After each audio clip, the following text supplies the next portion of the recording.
I came home early after the storm shut down the freight route. Rain hammered the roof while I stood outside my kitchen window and watched my wife pour whiskey for another man like he already lived there. Then my son lifted his glass and laughed. Mom deserved better than him years ago. My daughter answered quietly, "Just get him to sign tonight. After that, the house and accounts are ours." I gripped the spare key in my pocket because they didn't know I'd been preparing for this night for years. Before we begin, thank you for being here. It means everything. Drop a comment and tell me what city or country are you watching from. Today I'd love to know where this story is finding you.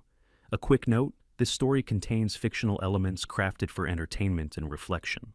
Any resemblance to actual names or places is coincidental, but the lesson it carries is very much worth your time.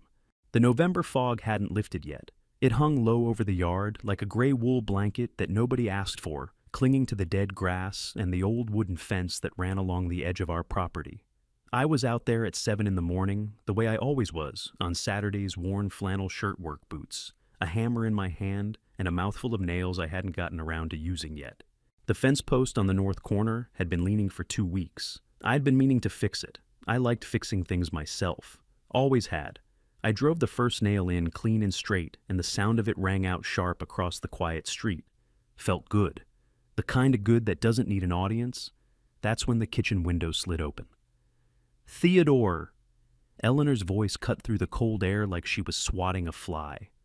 "Would you look at yourself, honestly?" I drove the second nail in. Didn't look up. I said, "Look at yourself." Her voice climbed half a step higher. "You're out there in that filthy old shirt banging on the fence like some kind of handyman. The Hargroves across the street have a landscaping crew. Do you know that? An actual crew, with uniforms." "Morning, Eleanor," I said. "Don't morning Eleanor me." I could hear her grip tighten on the window frame. "We have money in the account. We could hire someone. Instead, you're out here at the crack of dawn looking like you rent the place." I pressed my palm flat against the fence post, tested it, still a little loose. I lined up the third nail. "Are you even listening to me?" Every word I said. She made a sound in the back of her throat, that short-clipped exhale she'd perfected over 30 years of marriage. The kind that meant she'd already moved on to being disgusted before she finished being angry. "This is exactly what I'm talking about," she said, her voice dropping into that low, precise tone she used when she really wanted something to land.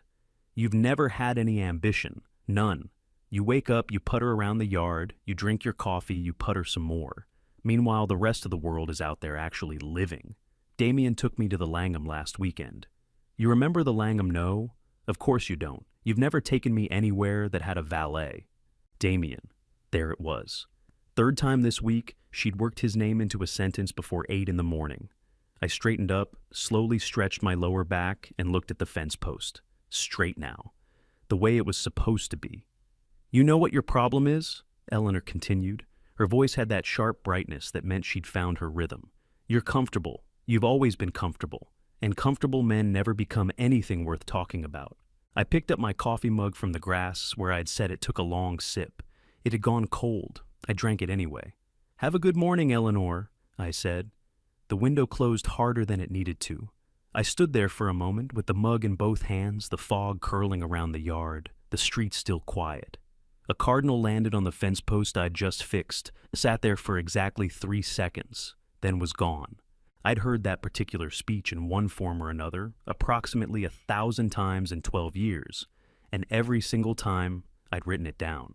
By 4 o'clock that afternoon, the light had gone thin and gray, the kind of November light that makes the whole world look like it's running out of something. I settled into the chair at my desk, the small one in the back room, the room Eleanor called the junk room, because she'd never once opened the door long enough to see what was actually inside it. I reached into the bottom drawer past the old road atlas and the warranty papers for an appliance we'd replaced years ago, and I pulled out the notebook, brown leather edges worn soft from handling, the spine slightly cracked, the kind of notebook a man picks up at a hardware store, not a boutique. I opened it to the next blank page. 1 November 2nd, Saturday morning, 7:14 a.m. I wrote the date in the upper corner the way I always did, neat, precise, unhurried. Then below it, "You look like you rent the place." Reference to the Hargroves landscaping crew. Third mention of Damien Mercer this week. Tone contemptuous performative. Duration approximately 4 minutes. I set the pen down and looked at what I'd written. People who kept diaries wrote about their feelings, their longings, the beautiful things they noticed and didn't want to forget. I understood that impulse I did, but this notebook wasn't that. This notebook was a ledger. Dates and times and exact words the way a careful man records exactly what was said, so that nobody later could claim it wasn't. 4,000 pages, 12 years. Eleanor thought I spent my evenings in this room reading old fishing magazines. Brandon, my son, thought the room was full of junk. My daughter Vanessa had never asked. I closed the notebook, locked the drawer, and went to brew a fresh pot of coffee. They thought I was the old man who didn't notice things, who smiled and nodded and shuffled around the yard in his worn-out boots, blissfully unaware of the world moving on without him. That was fine by me. Let them think that. 12 years ago, when Eleanor's spending first outpaced what I had told her we had, I made a choice. Not out of cruelty. Out of a question I needed, answered honestly, did the people in my life love Theodore Whitaker? Or did they love what Theodore Whitaker was worth? I needed to know. I needed to see it clearly, without the money in the way. I had not expected the answer to take 12 years to become undeniable. But it had. And now I had it written in ink on every page of the notebook in the locked drawer. Dinner that Saturday was pot roast Eleanor had reheated from the night before. She hadn't cooked it herself. She'd picked it up from the deli on Maple and pretended otherwise. I didn't say anything about that. The financial news played low on the television in the corner, a ticker crawling along the bottom of the screen, with numbers nobody at the table was actually watching. Brandon was talking. He was always talking at dinner. It wasn't conversation exactly. It was more like a performance, the kind where the performer needs an audience, but doesn't particularly care if they're paying attention. The Meridian Group event is next Thursday. He said, cutting his meat with the focused energy of a man who wanted everyone to notice how busy he was. It's a serious crowd, venture capital, commercial real estate, a couple of tech guys who just closed a Series B, exactly the kind of room I need to be in right now. That sounds good, son, I said. You want some company? Brandon's fork stopped moving. He looked up at me across the table, at my flannel shirt, at my rough hands, at the reading glasses I'd pushed up onto my forehead, because I hadn't gotten around to taking them off. Something shifted behind his eyes, a quick calculation, and then he let out a short laugh that had no warmth in it at all. Dad. He said it the way you'd say the word to a child who'd just asked something that didn't quite make sense. Come on. I'm just asking. I know you're asking. He set his fork down and reached for his water glass. But it's a professional event. These are serious investors. It's just not really your scene, okay? No offense. My chest tightened the way it does when something small cuts deeper than it has any right to. 41 years old, and he still had the power to do that, land a casual cruelty with the precision of a man who'd been practicing his whole life without knowing it. Vanessa, my daughter, kept her eyes fixed on her phone. She didn't disagree with her brother. She didn't agree out loud either. She just scrolled, which was its own kind of answer. Eleanor reached for the breadbasket and said, without looking at me, Brandon's right. It's a different crowd. A different crowd. I picked up my fork and went back to eating. The Meridian Group, I said, mostly to myself. You've heard of them? Brandon asked, a little surprised, a little condescending, the tone of a man who couldn't decide which reaction would be more satisfying. A little, I said. He studied me for one more second, decided the conversation wasn't worth continuing, and turned back to telling Eleanor about his new business cards. I looked at him for exactly 3 seconds, long enough to see him clearly, not long enough for him to notice I was doing it. Then I went back to my pot roast. I knew the Meridian Group event. I knew the venue, the catering company, the 2 partners who'd organized it. I knew because Whitaker International had quietly underwritten 30% of the evening's operating cost through a third-party sponsorship arrangement. My name was nowhere on the program. That was the way I preferred it. The following Friday evening, Eleanor told me there was a cocktail reception at the University Club. She said it was a business thing, people she'd been meaning to introduce herself to, and that I didn't have to come if I didn't want to. I went anyway.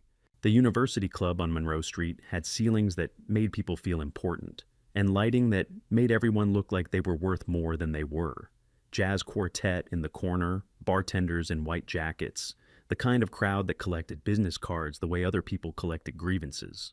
I found a chair near the window with a good sightline to the room.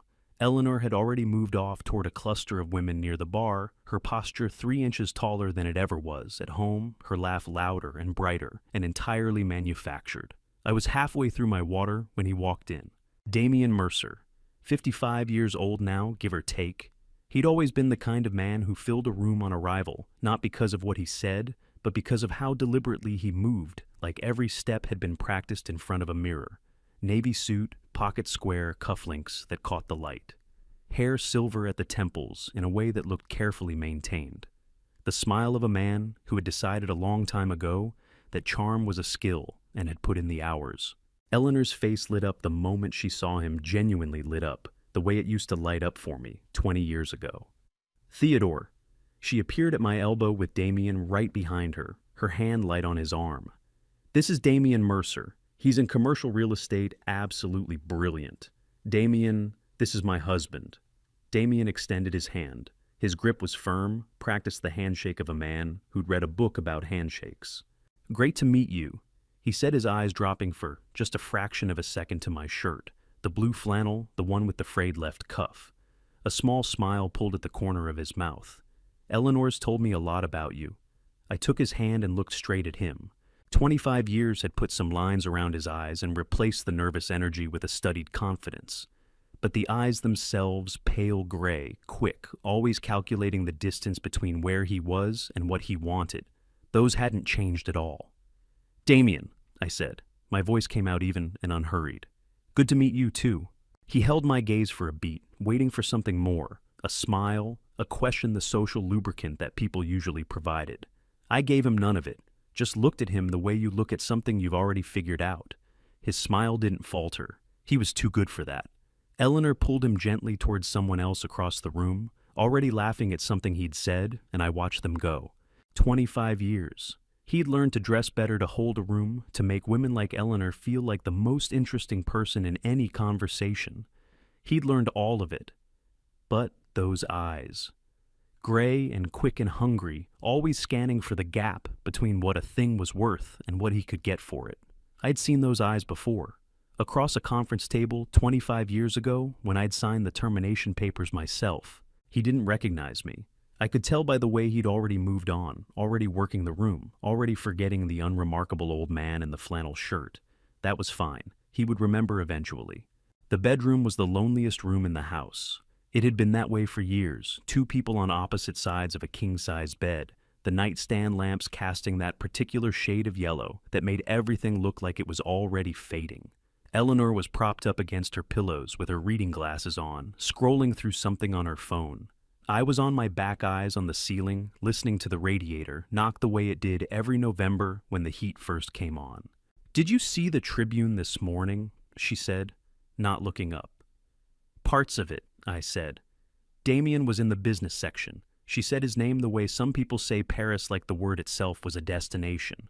Top 50 most influential business figures in Chicago. They did a full profile, half a page. Good for him, I said. Eleanor set her phone face down on the nightstand and turned to look at me, and I could feel the weight of it even before she spoke. "Do you know what it feels like?" She said, her voice going quiet and precise, the way it did when she wanted every word to find its mark. "To go to a dinner party and have nothing to say about your own husband. People ask me, they always ask Eleanor, what does Theodore do these days? And what am I supposed to tell them?" Her jaw tightened. "That you fixed the fence last weekend." My chest ached with something dull and deep that I'd stopped trying to name years ago. "I've built things, Eleanor," I said. "You know that. I know what you tell me." She pulled the blanket up higher, like she was drawing a line. "I know what I used to believe. But I look at Damian, and I look at you, and I think I spent 30 years waiting for you to become something. And instead, I'm lying here watching the news ticker while you sleep." The radiator knocked again. Outside, a car passed on the street, its headlights sweeping briefly across the ceiling. "You said you've been waiting," I said. My voice stayed flat and even the way I needed it to stay. "What exactly have you been waiting for, Eleanor?" She opened her mouth, then closed it. Something moved behind her eyes, not guilt, not quite, but something adjacent to it. The flash of a person who'd gone further than they planned and didn't want to say the next part out loud. She reached over and turned off her nightstand lamp. "Good night, Theodore," she said. I lay in the dark and stared at the ceiling a long time after her breathing evened out into sleep. The ache in my chest didn't leave. It never really left anymore. But underneath it, steady and quiet as a river in winter, was something else entirely. She hadn't answered the question, but she didn't need to. I already knew. Tuesday morning came in cold and gray, the kind of morning that made the whole neighborhood look like a photograph someone had developed wrong. I was on my second cup of coffee. The Tribune spread open on the kitchen table when I heard the familiar sound of Gloria Bennett's old Buick pulling into the driveway. Gloria had worked for our family for 11 years, before Eleanor had let her go. Politely, she'd said, a restructuring of household needs, which had meant Eleanor didn't want someone around who'd known us too long. Gloria was 74 years old, built like a woman who'd carried her own weight her entire life, with white hair.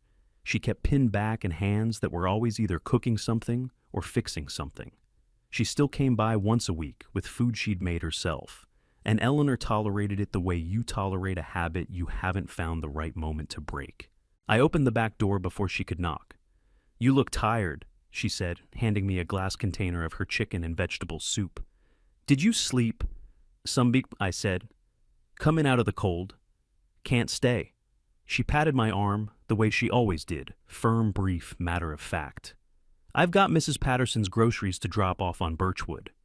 She reached into the pocket of her coat and pulled out a folded piece of paper. "Here, don't open it until I'm gone." I took it. "Gloria."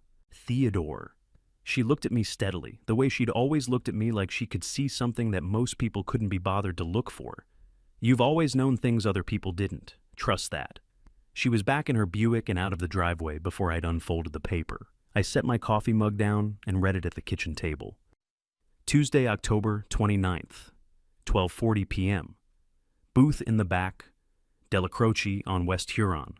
Eleanor Damien Mercer, Brandon Vanessa. Lunch 2 hours, left separately. Thursday, October 31st, 10:15 a.m. Office building, 233 South Wacker, 14th floor. Suite 1407. Eleanor and Damien, no kids. Stayed 45 minutes.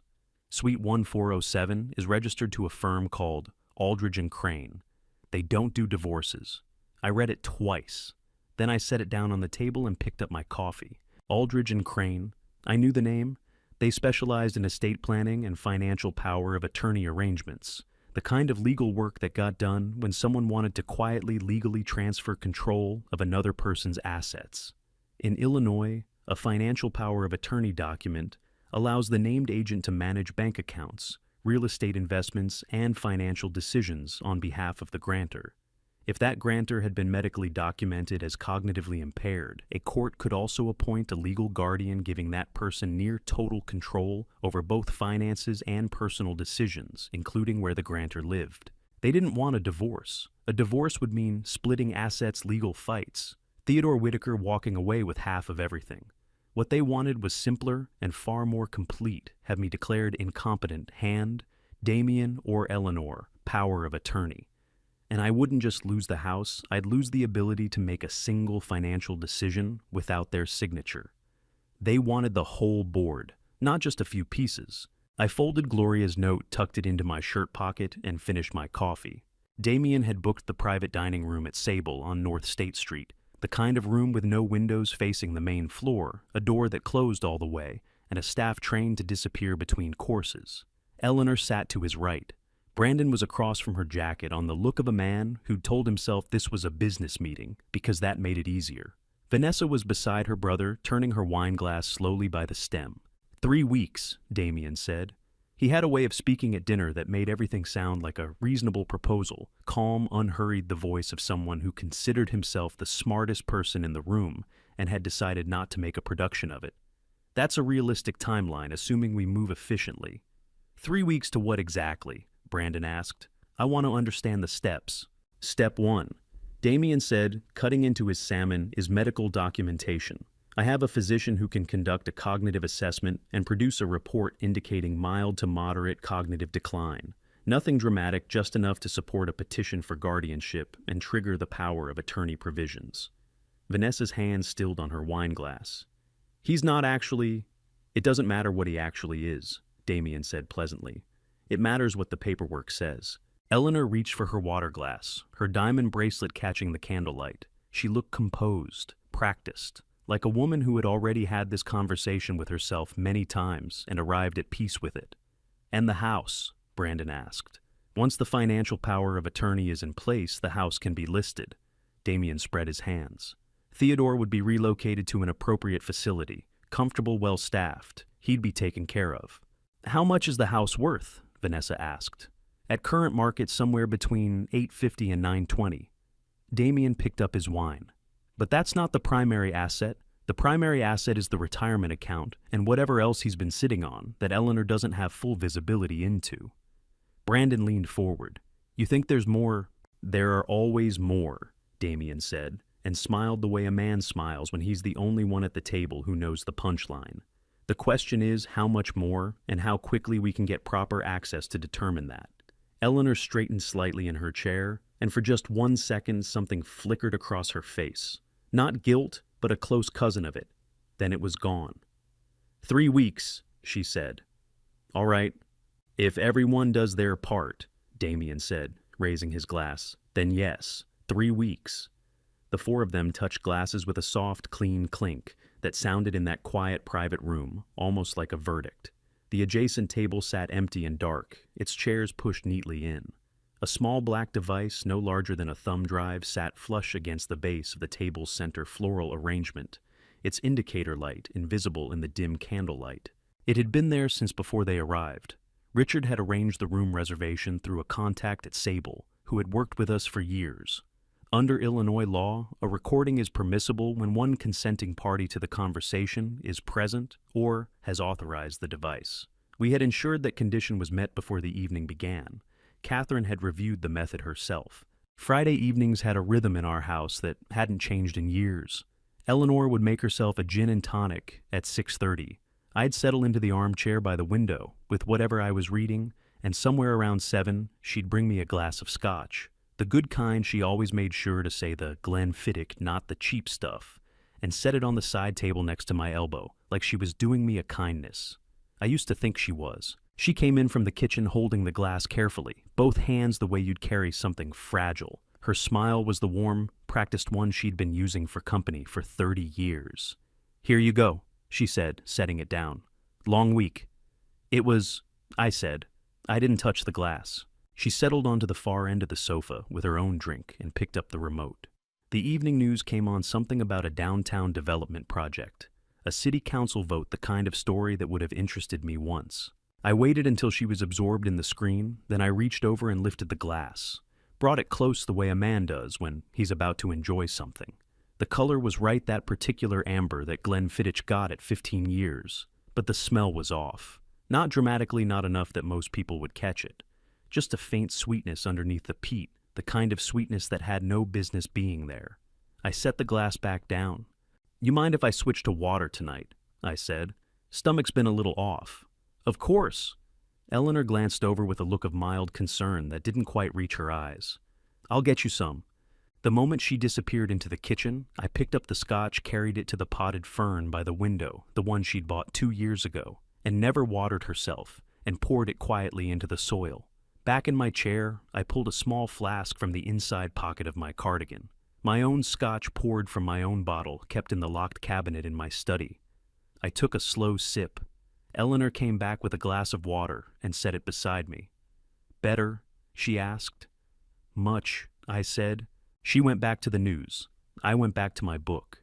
The ferns stood quietly in the corner, doing whatever ferns do with things poured into them without their consent. That was the 18th time.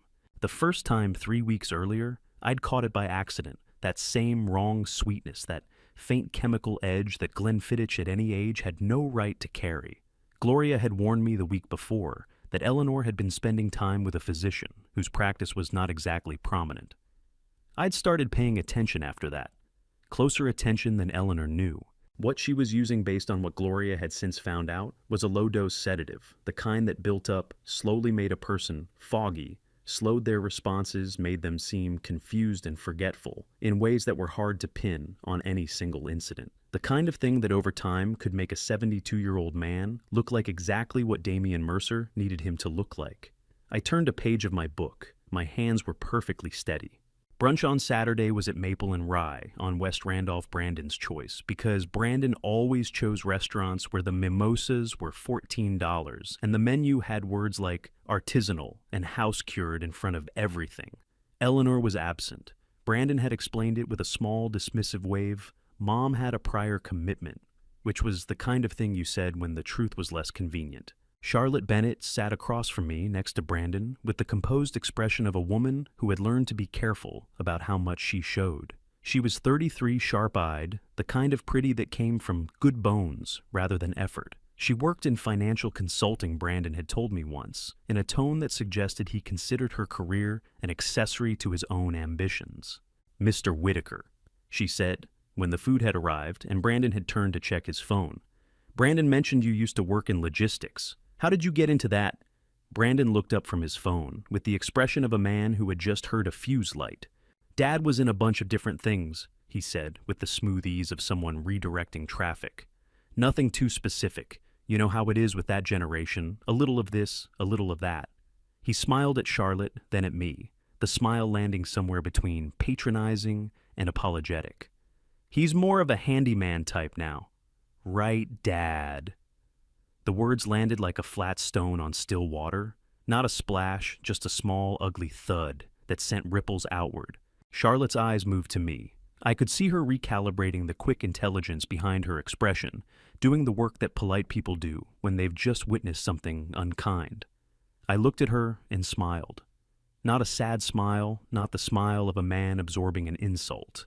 Just a quiet, unhurried smile, the kind that meant I knew exactly where every piece on the board was, and I was in no particular rush. Charlotte held my gaze for 2 beats longer than she needed to, and something shifted in her face.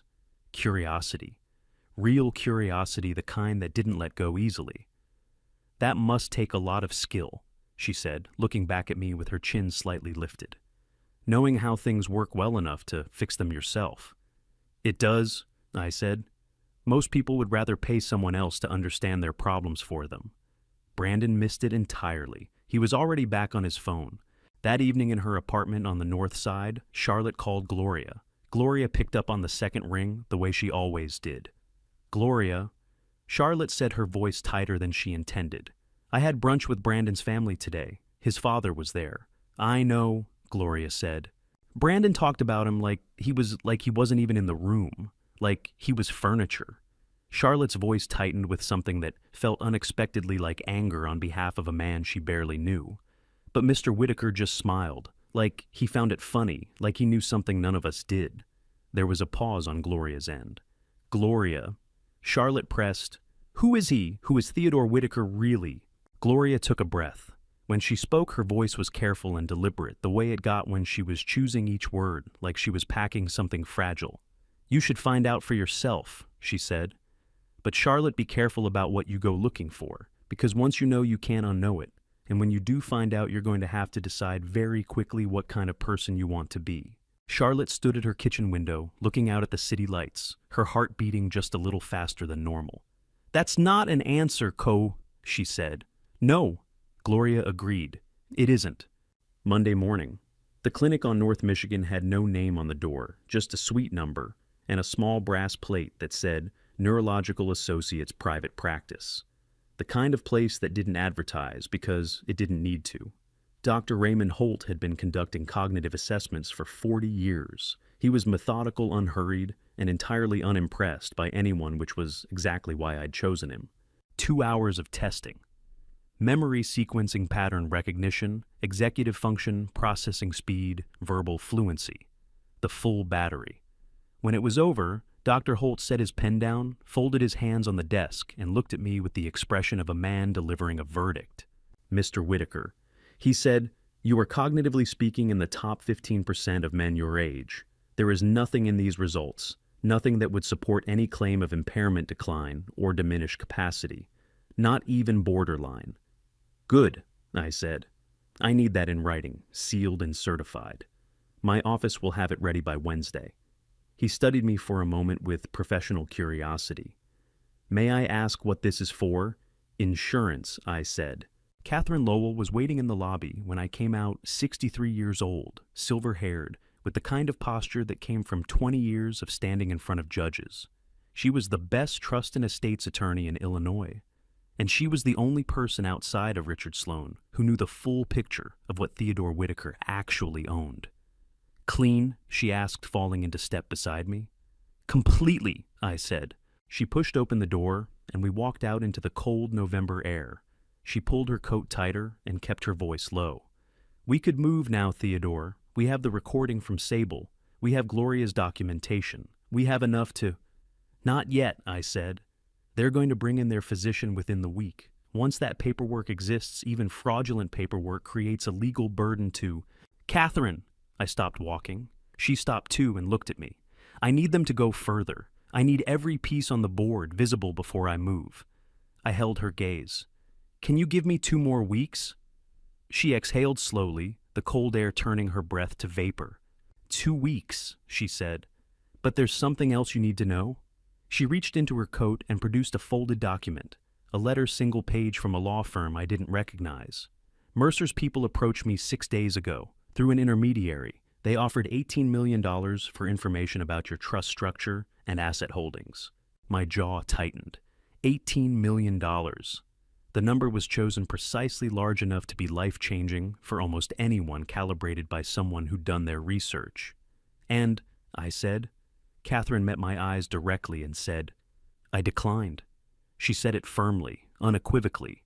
But there was something in the set of her mouth afterward, a tension she was working to keep out of her expression, a small, involuntary tightening that she controlled within a second, but not before I'd seen it. I took the letter from her, folded it, and put it in my coat pocket. "Thank you, Catherine," I said. We walked to our separate cars in the cold. I didn't ask her how long she'd taken to decide. I didn't know whether the answer would have reassured me. What I did know was that Damian Mercer had no idea that Catherine had a son. 29 years old, currently in Northwestern Memorial, with a cardiac condition that had already cost her more than she'd told anyone. $18 million. I walked to my car, got in, and sat with the engine off for a long moment, the November cold pressing against the windows. I needed to make a phone call, but first I needed to decide exactly what I was going to do about Catherine Lowell and how much it was going to cost a man who had offered her everything he thought she needed. The attorney's office on LaSalle Street had the particular smell of places where decisions get made and nobody discusses them afterward. Old paper leather chairs, the faint chemical undertone of a printer that ran all day. Vanessa sat across from Gerald Foss, who had handled name change petitions for 22 years and had stopped asking why somewhere around year 4. "The process in Illinois is straightforward," Foss said, sliding a form across the desk. "You file a name change petition with the Circuit Court of Cook County. A hearing is scheduled typically 4 to 6 weeks out.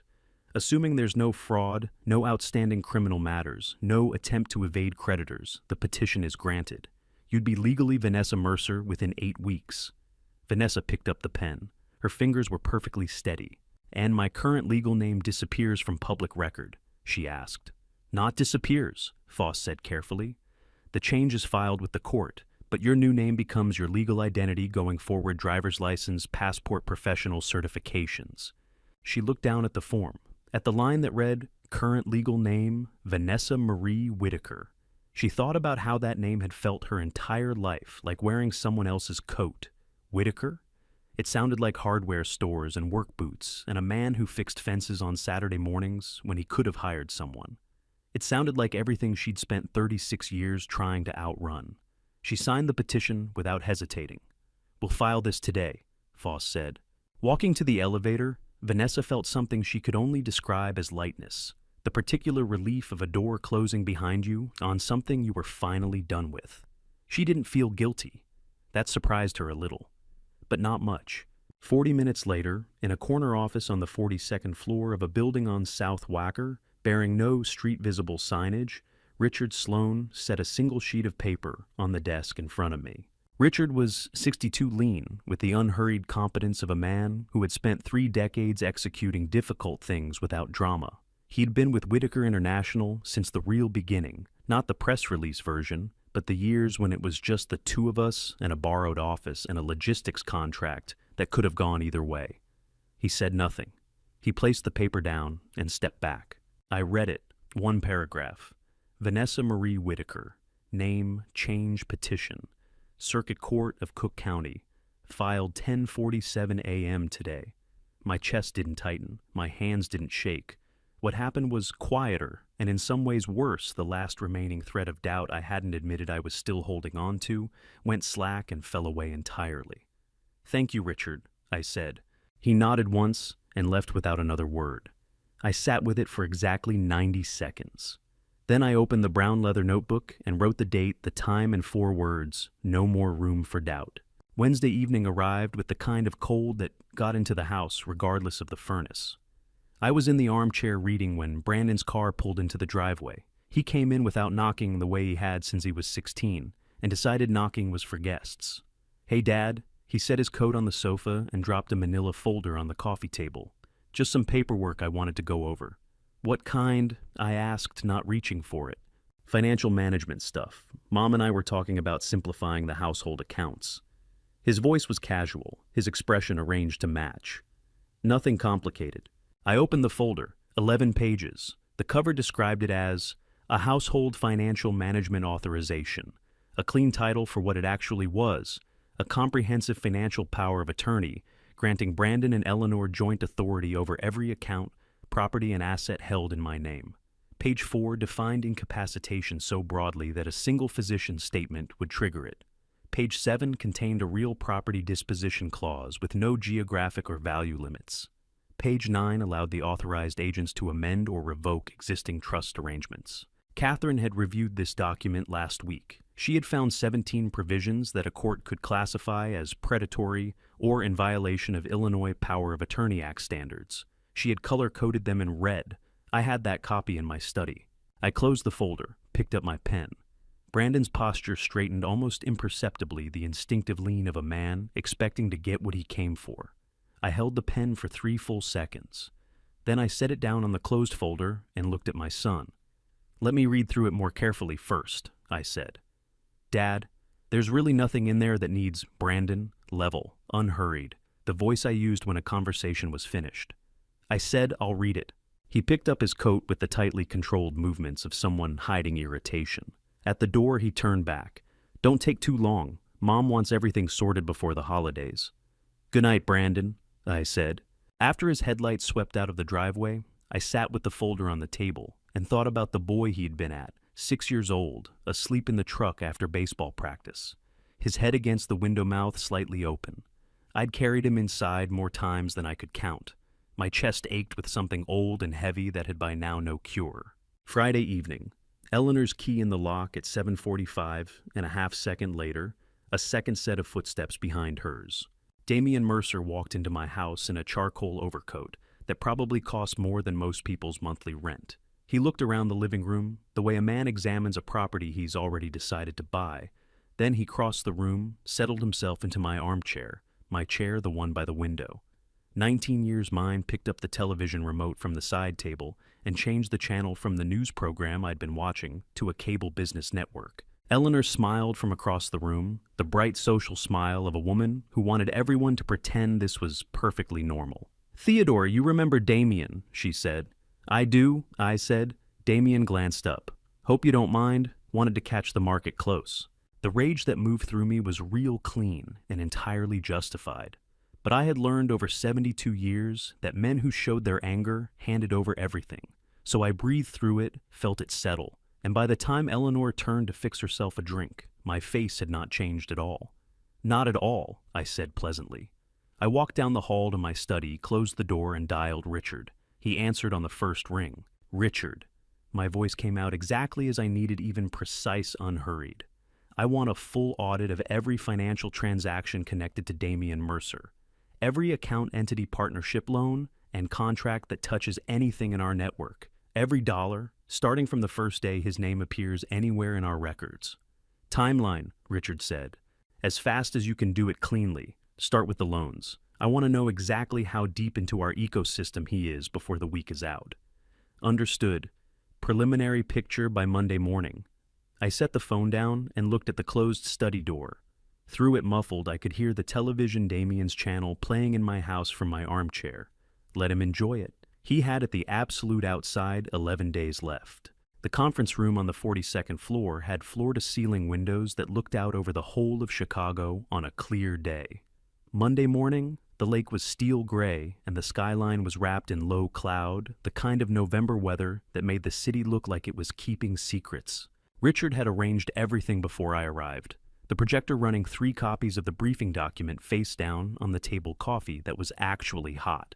Sitting across from me was a man I hadn't met before Friday when Richard had placed his file on my desk with a single sentence. "He's been watching Mercer longer than we have." Michael Reeves was 49 with the particular build of a man who had spent years sitting very still in rooms while other people incriminated themselves.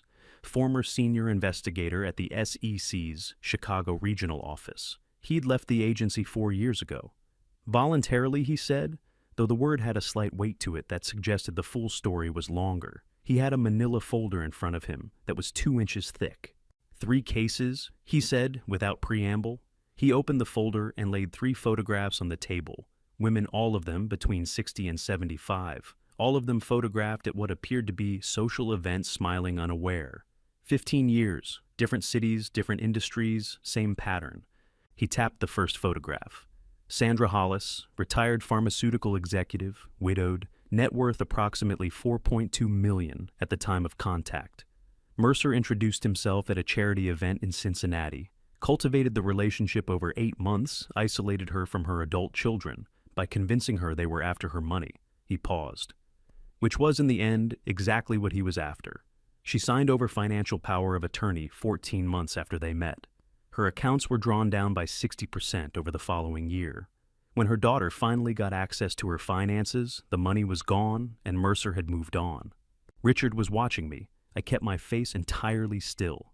Case 2. Michael moved to the second photograph. Patricia Wren, retired judge, widowed, St. Louis. Similar pattern, tighter timeline. He moved faster with her perhaps because he needed liquidity quickly at that point. She lost approximately $2.8 million. Her attorney filed a civil suit, but she declined to pursue criminal charges. He folded his hands. She told her attorney she was too ashamed. The words landed in the room like stones dropped in water. Too ashamed. I thought about Eleanor, about the way she looked at Damien across a dinner table, the way her posture changed when he walked into a room, the way she had stopped somewhere in the last 18 months looking at me at all. The third case, Michael said, is where it gets relevant to your situation specifically. He laid down the third photograph. Vivian Mercer, his wife. They married 11 years ago. She was 61, recently widowed, owned a commercial real estate portfolio in the Boston area worth somewhere north of $12 million. The marriage lasted 4 years. By the time the divorce was finalized, the portfolio had been reorganized into entities that Mercer controlled, and she walked away with the house and a settlement that her attorney described to me as, and I'm quoting here, an insult dressed up as generosity.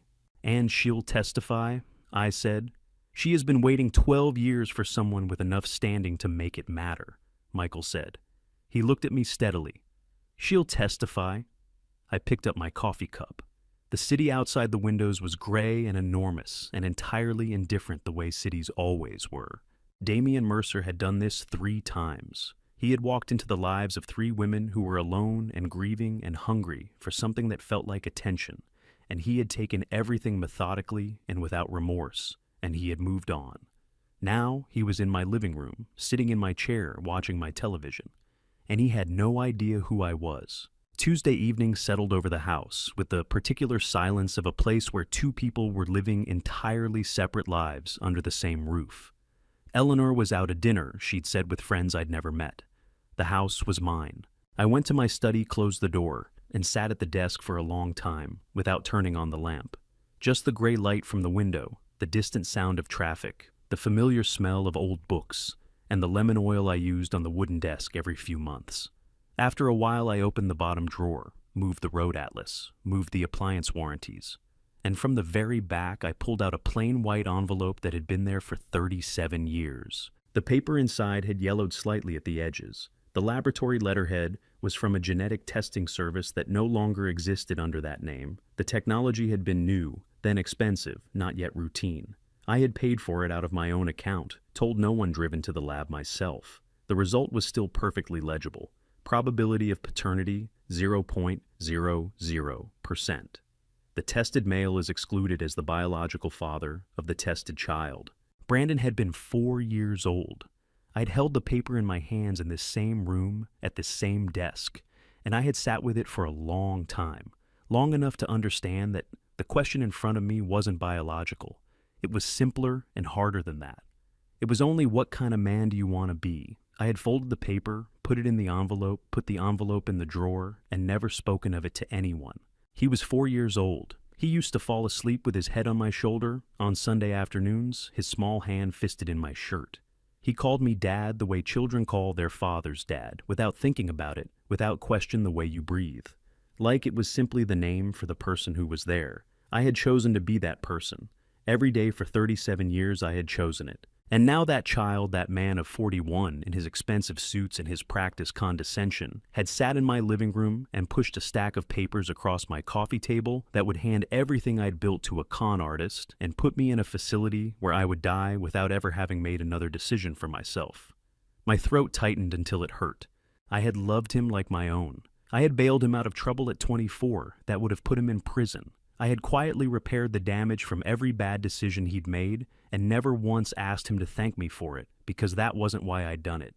I put the envelope back in the drawer, closed it, sat in the dark for a long time, the old ache moving through my chest like weather. Wednesday afternoon, in the glass-walled office Brandon rented on the 14th floor of a building on North Michigan, the day was going the way most of his days went, a great deal of motion in service of very little forward progress. Charlotte had come by to drop off contract documents he had asked for, the ones relating to a development deal he was pursuing on the south side. She knocked, pushed the door open, and stepped halfway into the room before she registered that he was on the phone with his back to her, his voice low and clipped with the particular energy of a man who was trying to sound more certain than he felt. "One just needs to happen before the holidays," Brandon was saying. "Once the old man signs, the whole thing moves. I've already had conversations with 2 of the Bennett portfolio managers, and once Charlotte and I are married, accessing the Bennett family trust for expansion capital is straightforward. Her family's lawyers won't push back if the request comes from a son-in-law." Charlotte went very still in the doorway. The Bennett family trust. The fund her grandfather had built over 40 years. The fund her mother had reminded her at every Thanksgiving table since she was 12 years old was not a personal checking account. It was a responsibility, a legacy, something you protected. Brandon turned around and saw her standing there. Something moved quickly across his face, a flash of alarm, controlled almost instantly into a careful, neutral expression. "I'll call you back," he said into the phone and ended the call. He set the phone on the desk and looked at her. "Hey, how long have you been standing there?" "I just got here," Charlotte said. Her voice came out steady. She was proud of that. "Good." He smiled the warm, practiced smile she'd fallen for 2 years ago, back when she'd believed it was real. "You find the contracts?" "Right here." She crossed to the desk, set the folder down, and turned to go. "Charlotte, I have another meeting," she said. "I'll call you tonight." She walked to the elevator with her pulse hammering high in her throat and her jaw set hard so it wouldn't shake.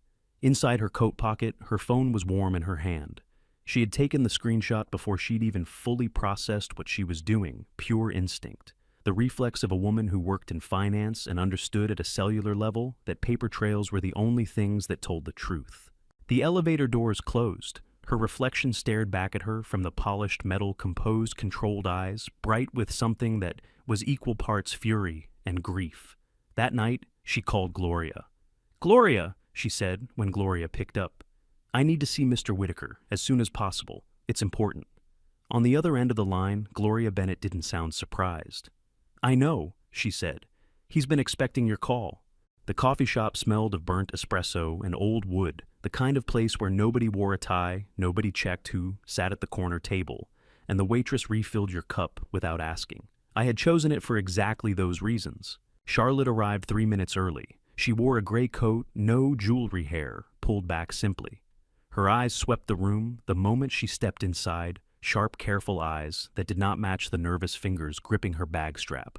Gloria had raised her well. She sat across from me and placed her phone on the table screen up. Her hands were trembling just slightly, the kind of trembling people try hard to hide but can't quite manage. Good morning, she said, her voice steadier than her hands. Good morning, Charlotte. I lifted my coffee cup. You look like you haven't slept. I haven't. She exhaled sharply, pushed the phone closer.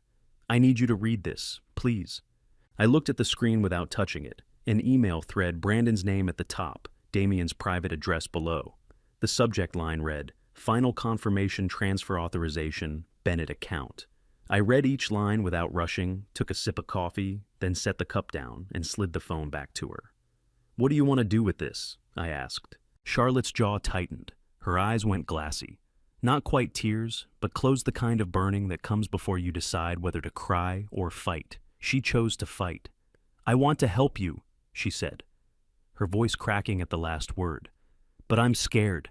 If Brandon finds out I came here, she pressed her lips together. I don't know what he'll do. I leaned forward slightly. You don't need to do anything right now. Keep living exactly as you have been. Go home tonight, make dinner, answer his calls, smile when he expects you to smile. I held her gaze steady, unhurried. But when the moment comes, I'll need you to stand in front of people and tell the truth. Just the truth, nothing more. I paused. Can you do that? Charlotte stared at me. Her chin was quivering, tears threatening at the corners of her eyes. Then something shifted her spine, straightened her shoulders, squared, and she wiped her eye quickly with the back of her hand. Yes, she whispered. I can do that. Across the room, at a small table near the window, Gloria Bennett lifted her coffee cup slowly. She did not look our way. She did not need to. The girl nodded once more, firmer this time, and I understood Charlotte was not simply Brandon's fiancée. She was the daughter Gloria had quietly placed beside me to watch over me when I could not watch myself. The hotel conference room on Friday morning had no windows. Vivian Mercer had requested it that way.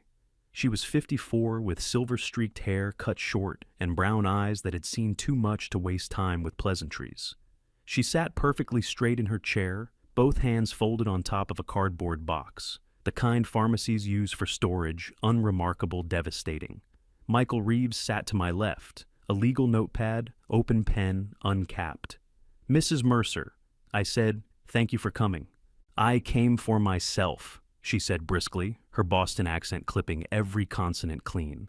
Let's be honest about that. She lifted the box lid and set it aside. Fake contracts from 12 years ago, 3 real estate partnerships that never existed, each one backed by my signature on documents I did not sign. She laid the first folder flat on the table. Emails proving he initiated contact with me deliberately. Not coincidence, not romance. Her voice did not waver, but her knuckles whitened. Strategy. She set down a second folder. Wire transfer records, 4 separate accounts, all in his name, all funded from my portfolio without my authorization. $2.4 million. She looked straight at me. I spent 12 years trying to find someone strong enough to stand behind me. Someone Damien Mercer could not buy, could not threaten, could not outlast. My chest was tight, not with surprise, but with something closer to fury held on a very short chain. You'll have that person, I said. Vivian's eyes glistened. For just a second, the hard exterior cracked. Her breath hitched, her hand pressed flat against the documents, as if she needed to feel they were real. He did this to Sandra Hollis, she said, quieter now. He did it to Patricia Wren. He did it to me. Her voice hardened again, resolute as iron. This is the last time. Michael's pen moved steadily across the notepad. The predator had hunted 3 times. The 3rd time would finish him. Saturday morning, Catherine Lowell's office on South Wacker was empty, except for Catherine herself on the conference screen above the table, her face sharp and attentive, and Lucas Grayson, who sat across from the empty chair, as if he expected the chair itself to judge him. Lucas was 47. He had the look of a man who had not slept in 4 days, pale skin, dark rings under bloodshot eyes, a collar button undone, because his neck kept tensing. He placed a brown accordion folder on the table, with hands that shook visibly. Dual ledger. He said, his voice rough.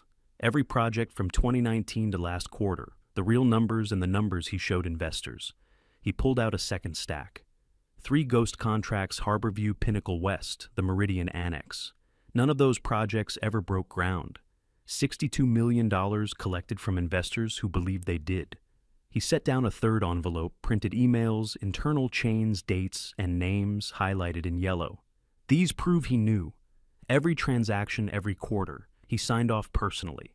Catherine's face on the screen was unreadable. "Mr. Grayson?" I said through the video call. "Why now?" Lucas laughed short, humorless, the laugh of a man who had run out of options. "Because your investigator came to my apartment last Tuesday at 9 in the morning and showed me exactly where I'd be sitting in 18 months if I didn't cooperate." He rubbed his jaw hard. "I'm not going to prison for Damian Mercer. I was never going to be anything more than the man he threw under the bus first." His voice cracked. "So I'm choosing myself." The folder sat on the table between us, thick, heavy, irrefutable. Catherine looked at the documents for a long moment. Then she looked directly into the camera. She said one word: "Enough." The rain had been falling since 6 o'clock, and by 9, it was the kind of rain that made the whole world feel smaller, heavier, closer. Like the sky itself was pressing down on the roof of the house I had lived in for 31 years.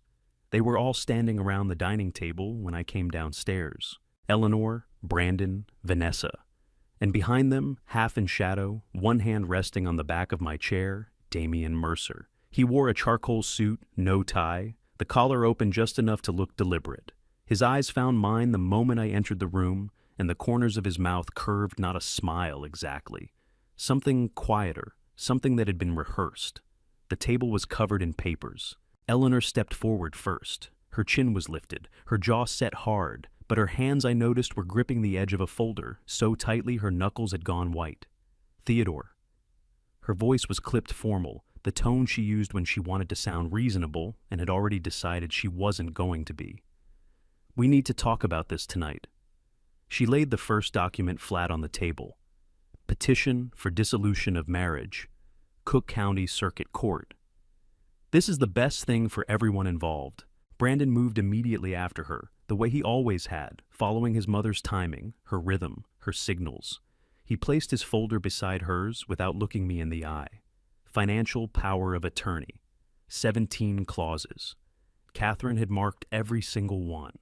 "Dad," he said, his voice tight, rehearsed. "Just sign it and we're done. It's straightforward." Straightforward. My son, 41 years old, a man who had never once asked me what I actually owned, was standing in my dining room telling me a document that would hand legal control of my finances to Damian Mercer was straightforward. Vanessa set her folder down last. Her hands were shaking not from nerves, I realized, but from something closer to rage, the kind that comes when a person has convinced herself she is the victim of the story she is actively creating. The folder was labeled Sunrise Gardens Senior Living Intake Assessment. She pressed her lips together hard and said, "It's a good facility, Dad. You'll have everything you need. Everything I need." I stood at the head of the table and looked at each document in turn. Divorce papers, power of attorney, nursing home intake forms, 3 stacks of paper neatly arranged as if the tidiness of the presentation could make the thing being proposed feel reasonable. Then I looked at Damian. He had not moved. He stood behind my children with his hands in his pockets, perfectly relaxed, perfectly content. The expression of a man watching a plan execute itself. 25 years ago, he had sat across from me in a different office in a different suit, and I had handed him a termination letter for embezzling $400,000 from Whitaker International's operating accounts. He had stared at me that day with the same gray eyes, the same controlled mouth, and said nothing as security escorted him out. Now he was standing in my home. Now he was standing behind my children. The pain that moved through my chest in that moment was not anger. It was older than anger, deeper, the kind of grief that lives below words. My throat tightened until I thought I might have to clear it, but I didn't. I stood completely still and let the full weight of what I was looking at settle into my bones. "Theodore," Eleanor said, her voice rising slightly. "This isn't personal. This is practical. Just sign it." Brandon cut in louder this time, leaning forward on the table with both palms flat. His jaw was clenched, a vein visible at his temple. "Sign it and we're done. There's no reason to drag this out." Vanessa's eyes were wet, her breath coming fast, but she pressed forward anyway. "We just want what's best for you. You can't keep living like this." I let them speak. I let every word land. I looked at my son's hands flat on the table, hands I had watched learn to grip a baseball, hands I had steadied when he learned to drive. I looked at my daughter's wet eyes, eyes that had once searched for mine in the dark when she had nightmares, and I was the only one who could make them stop. I looked at my wife, the woman who had stood beside me in a courthouse 34 years ago, and said I do. While I was already building the company, I would spend the next 3 decades hiding from her. And then I looked at Damian Mercer one final time. He was the man I had fired 25 years ago for stealing from my company, and tonight he was standing in my home, orchestrating the theft of everything else. This was not the end. I understood that with a clarity so complete it almost felt like peace.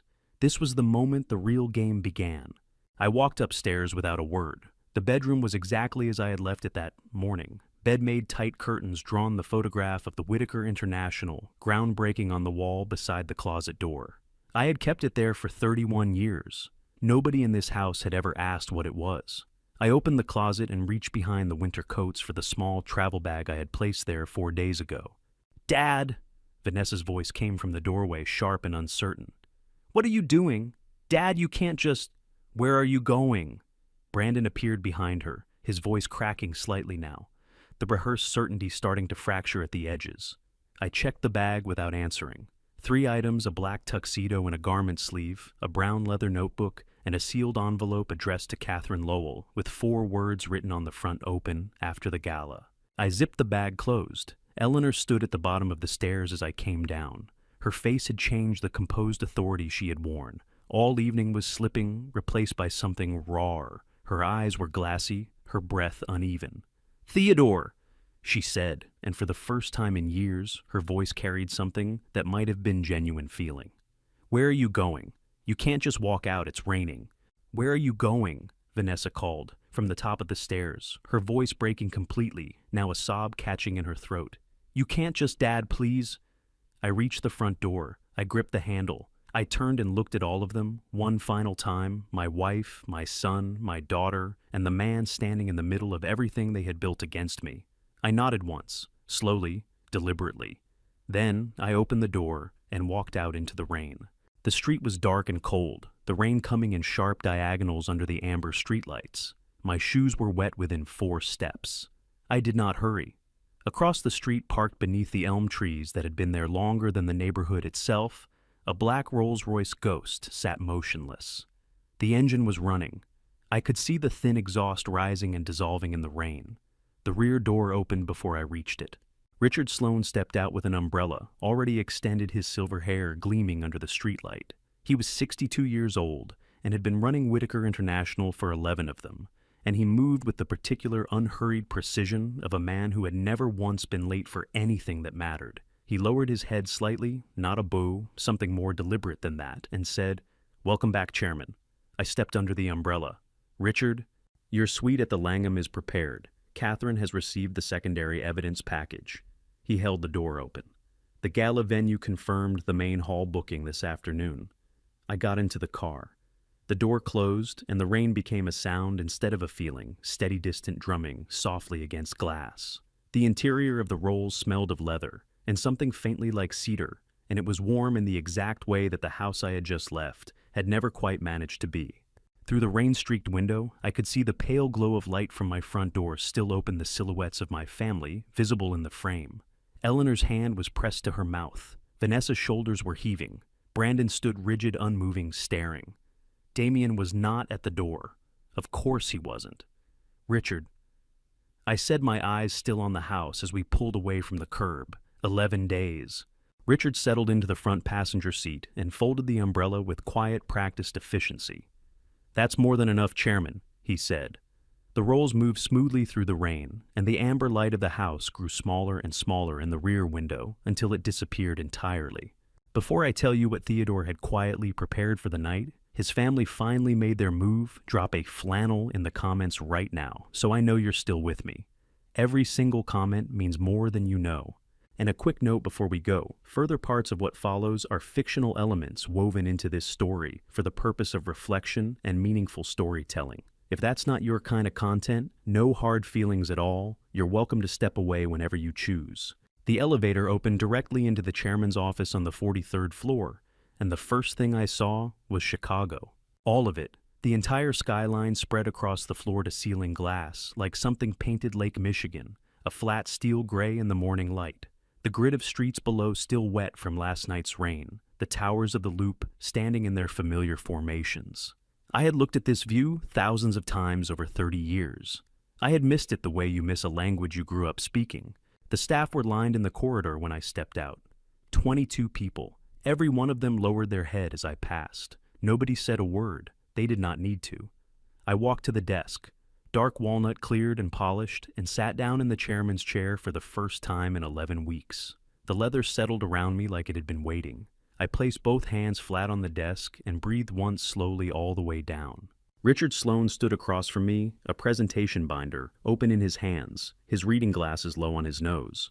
Behind him, 3 members of the legal team stood in a precise row. Jackets pressed files, ready expressions that said they understood exactly what this morning meant. Total consolidated assets as of this morning's valuation.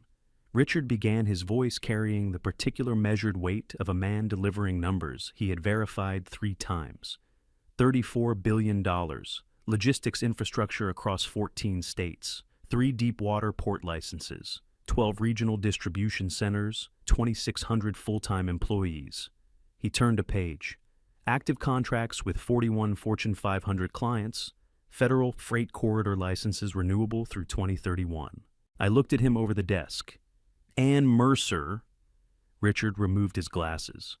Damian Mercer's total exposure inside the Whitaker supply chain ecosystem, direct contracts, subsidiary dependencies, third-party freight arrangements, $86 million.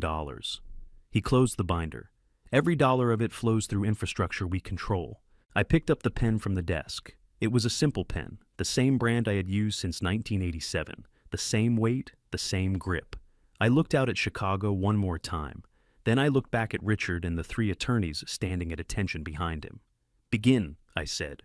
Richard nodded once and reached for his phone. Damian Mercer had spent the last 3 weeks believing he was stealing from a stubborn old man in a flannel shirt who drove a pickup truck and argued with his son over dinner tables. He did not know he was stealing from the man who owned 3 ports, 12 logistics centers, and 2,600 people who called that man chairman. He was about to find out. The call started at 11:47 in the morning. I was not in Damian's office when it happened. I did not need to be. Michael Reeves had placed a contact inside the building 2 weeks earlier, and the account reached me in summary form by early afternoon. But I have reconstructed it well enough from what followed. The first call came from First Meridian Capital. Damian's assistant, a young woman named Priscilla, efficient and unhappily loyal, knocked on his door and said in the careful voice of someone delivering news they are afraid of, "Mr. Mercer, First Meridian is online too. They say it's urgent." Damian took the call, standing up the way he always did when he expected good news. "What is it?" "Mr. Mercer." The voice on the other end was formal, clipped. "We're calling to inform you that your existing credit facility, the $86 million line, has been placed under immediate administrative review effective this morning. All drawdowns are suspended pending resolution." Damian's jaw tightened. What kind of review? On whose authority? "We received instruction from a third party with a material interest in the underlying collateral." "Which third party?" A pause. "We're not authorized to disclose that at this time." He ended the call and immediately dialed his primary investor in the Lakefront Tower project. It rang 7 times and went to voicemail. He called again. Voicemail. He called the man's personal cell, a number exchanged over dinner 2 years ago, never used except in emergencies. On the 4th ring, the investor picked up and said flatly and without preamble, "Damian, I can't talk right now. My attorney has advised me to pause all activity on the tower project until further notice." Pause. "That project is 6 weeks from." "I know what it is. I said I can't talk." The line went dead. Damian's hands were not quite steady as he set the phone down. He pressed his knuckles against the desk, his face tight, a muscle jumping in his jaw. He called his assistant back in. "Get me the freight coordinator at Continental Logistics," he said. Priscilla reappeared 90 seconds later, her expression carefully neutral, in the way assistants learn to be neutral when the news is bad. "Sir, Continental Logistics sent a formal notification at 10:53 this morning.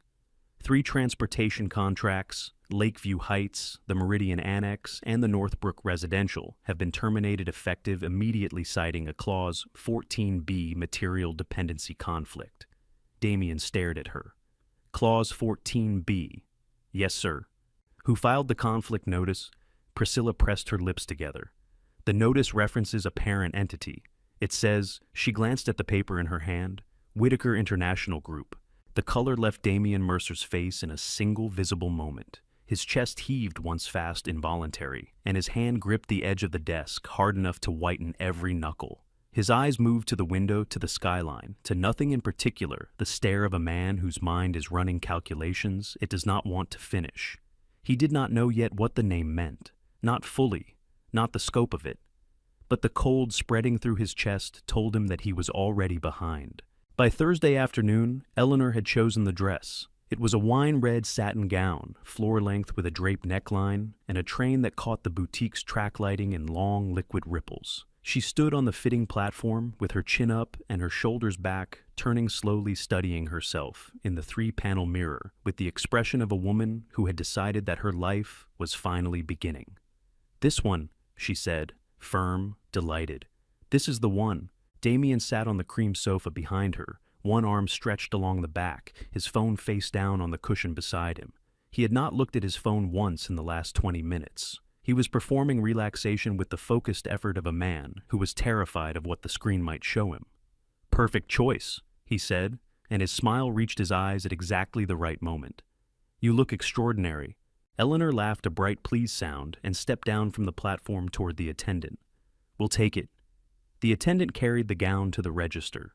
Damian rose from the sofa and followed, sliding his card across the counter, with the easy gesture of a man for whom money had never been a complicated subject.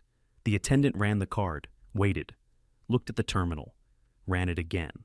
"I'm sorry, Mr. Mercer." Her voice was professionally smooth, giving nothing away. "This card isn't going through. Would you like to try another?" Damian's smile did not move. "Of course," he said, his voice perfectly steady. "Try this one." He produced a second card, matte black, the kind that came with a 6-figure annual limit, and placed it on the counter. The attendant ran it, waited. Eleanor was examining a silk scarf on a nearby display table, her back to the register, humming something softly to herself. "I'm so sorry," the attendant said, quieter this time. "This one isn't going through either." Something moved across Damian's face, fast, controlled, gone in under a second. His jaw tightened. His fingers pressed flat on the counter for just a moment before he pulled out his wallet and produced 4 crisp bills. "Bank system," he said with a short, easy laugh. "Always happens at the worst time. You know how it is." "Of course." The attendant folded the gown into tissue paper without looking up. Eleanor drifted back to the register, the scarf in her hand glowing. "Ready?" "Ready," Damian said. She did not notice his hands as they walked out.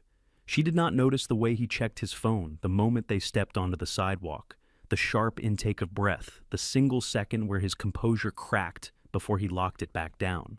She was dreaming about the gala. I was dreaming about the gala, too. But the two of us were dreaming about very different things. Richard set the document on the desk without a word and stepped back. It was a single printed page, a bank statement 11 years old, the paper slightly yellowed at the edges from being folded and stored. The account number was mine. The balance on the statement was $40 million. And in the lower right corner, in ink that had faded to a soft blue-gray, was Eleanor's signature. I stared at it for a long time. "Where did you find this?" I asked. Richard clasped his hands in front of him. "Our financial investigators pulled it from a document request related to the trust audit. It appears Mrs. Whitaker signed as a witness on a notarized asset disclosure 11 years ago. The account was part of a subsidiary holding structure." He paused. "She knew the account existed. She knew the balance." I picked up the document and held it in both hands. My chest ached, not the sharp, sudden kind of pain, but the slow, deep kind that settles in behind the sternum and does not move. The kind that comes when something you have carried for a long time finally has a name. "She didn't betray me because she thought I was poor," I said.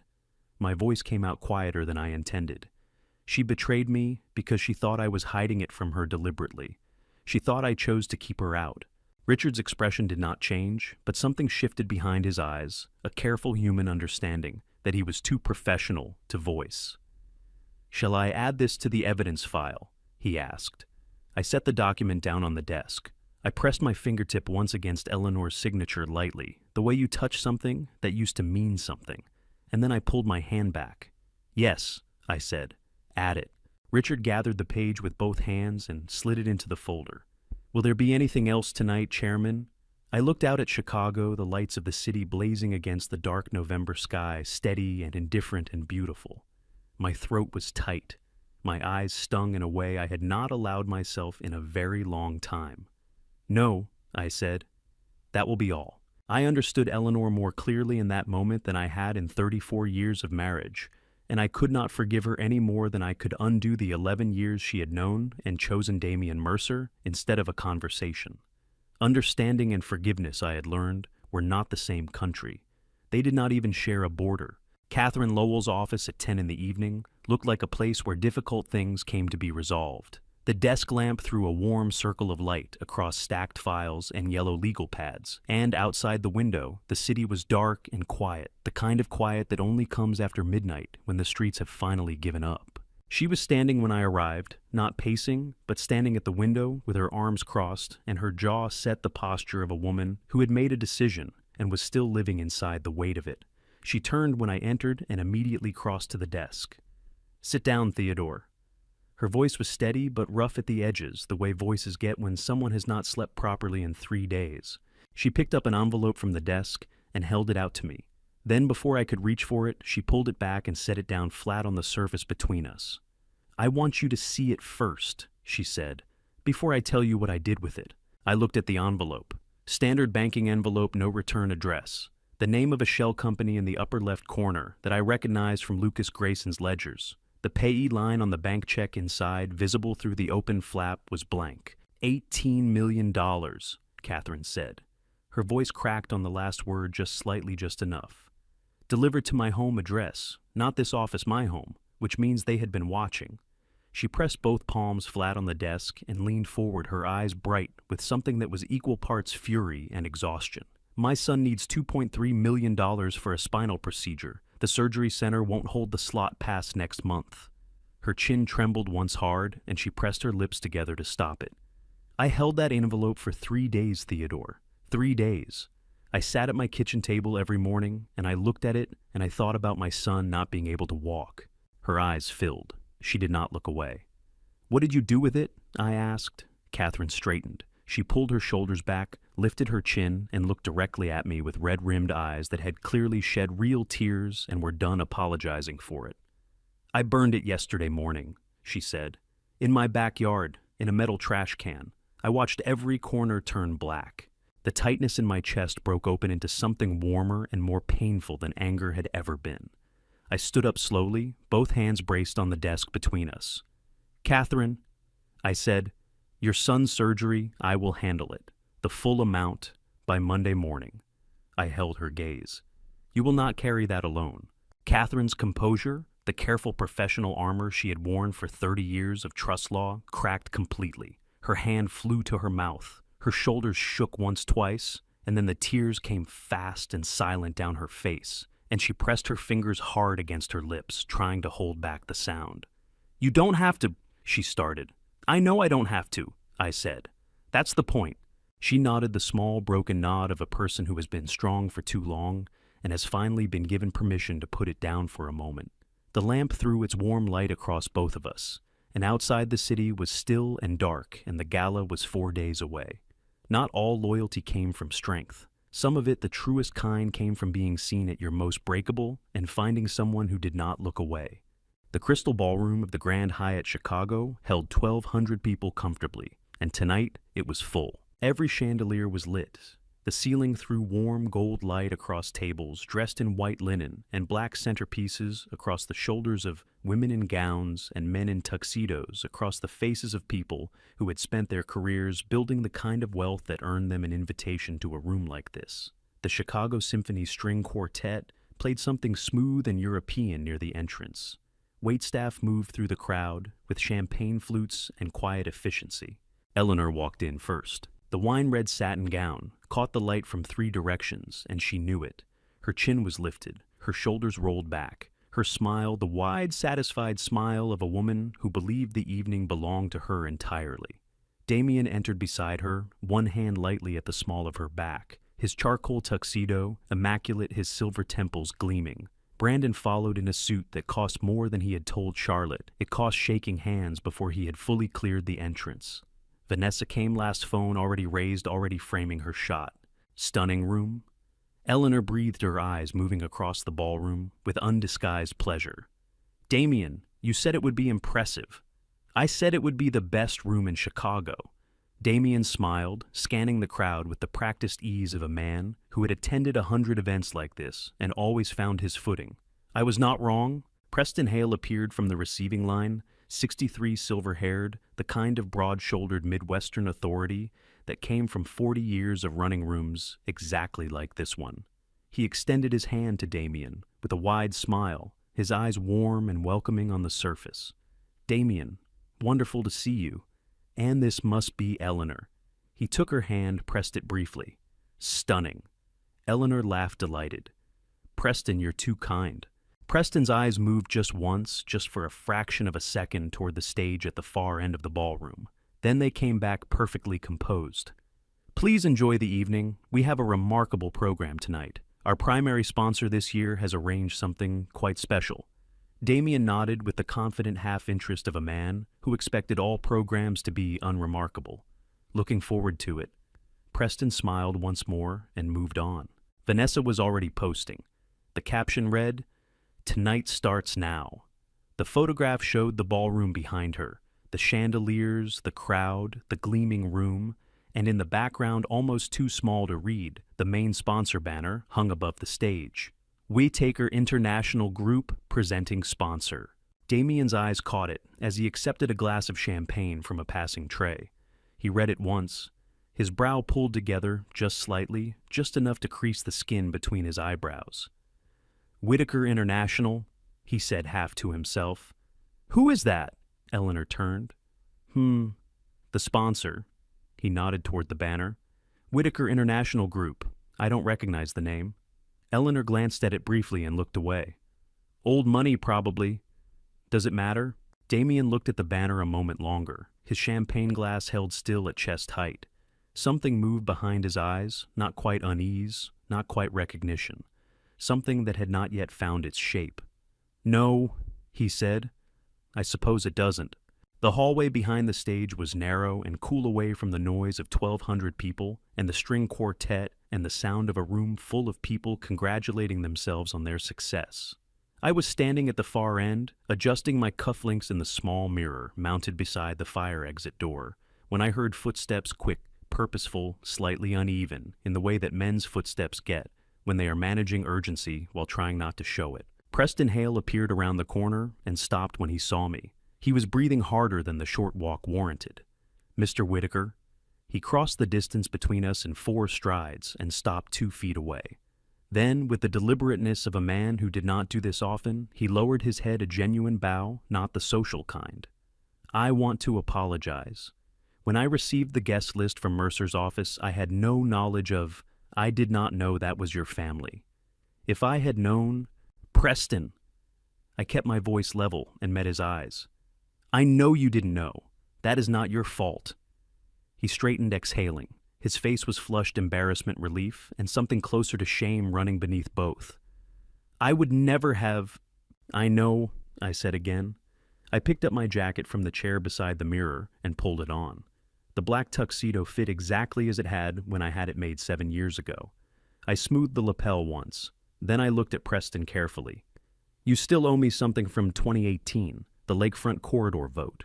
Preston's flush deepened. His jaw tightened, not in denial, but in the way a man's jaw tightens when a debt he has tried to stop thinking about is placed back on the table in front of him. Yes, he said quietly. I do. Tonight, I said. When the MC makes the introduction, you stand up first. Preston held my gaze. His chest rose and fell once slowly. Then something in his expression resolved the embarrassment, burned away, and what remained was something cleaner, more direct. Stand up first, he repeated as if fixing it somewhere permanent. Yes, Chairman.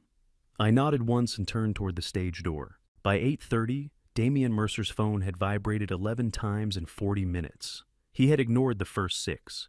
The 7th was from a number he recognized, Lucas Grayson, his CFO, and he stepped away from the table with a murmured excuse. Eleanor reaching for her champagne, Brandon mid-sentence with a fund manager to his left. He checked the message standing near the edge of the dance floor, his back to the room. The text read, "I've turned everything over to Whitaker's attorneys. The full ledger, the ghost contracts the wire transfers. I'm sorry, Damien. I had no choice." Damien's hand tightened on the phone until his knuckles ached. His face went rigid jaw, locked eyes flat, the color draining from his cheeks in a single visible wave. He dialed Lucas immediately. It rang once and cut to voicemail. He dialed again. Voicemail, he tried the office line. A recorded message informed him that the number was no longer in service. His chest was hammering. He called his private banker next, the one who answered at any hour, who had handled his accounts for 9 years without question. Mr. Mercer. The voice that answered was not his banker's. It was formal, clipped the tone of someone reading from a prepared statement. Your accounts have been placed under an administrative freeze pursuant to a Securities and Exchange Commission investigative order effective as of 6 o'clock this evening. All transactions are suspended pending review. That is, Damien's voice cracked. He pressed his free hand flat against the wall beside him, steadying himself. That is impossible. On whose authority? The order was filed by the SEC's Chicago Regional Office in coordination with the Department of Justice. I'm not able to provide further detail at this time.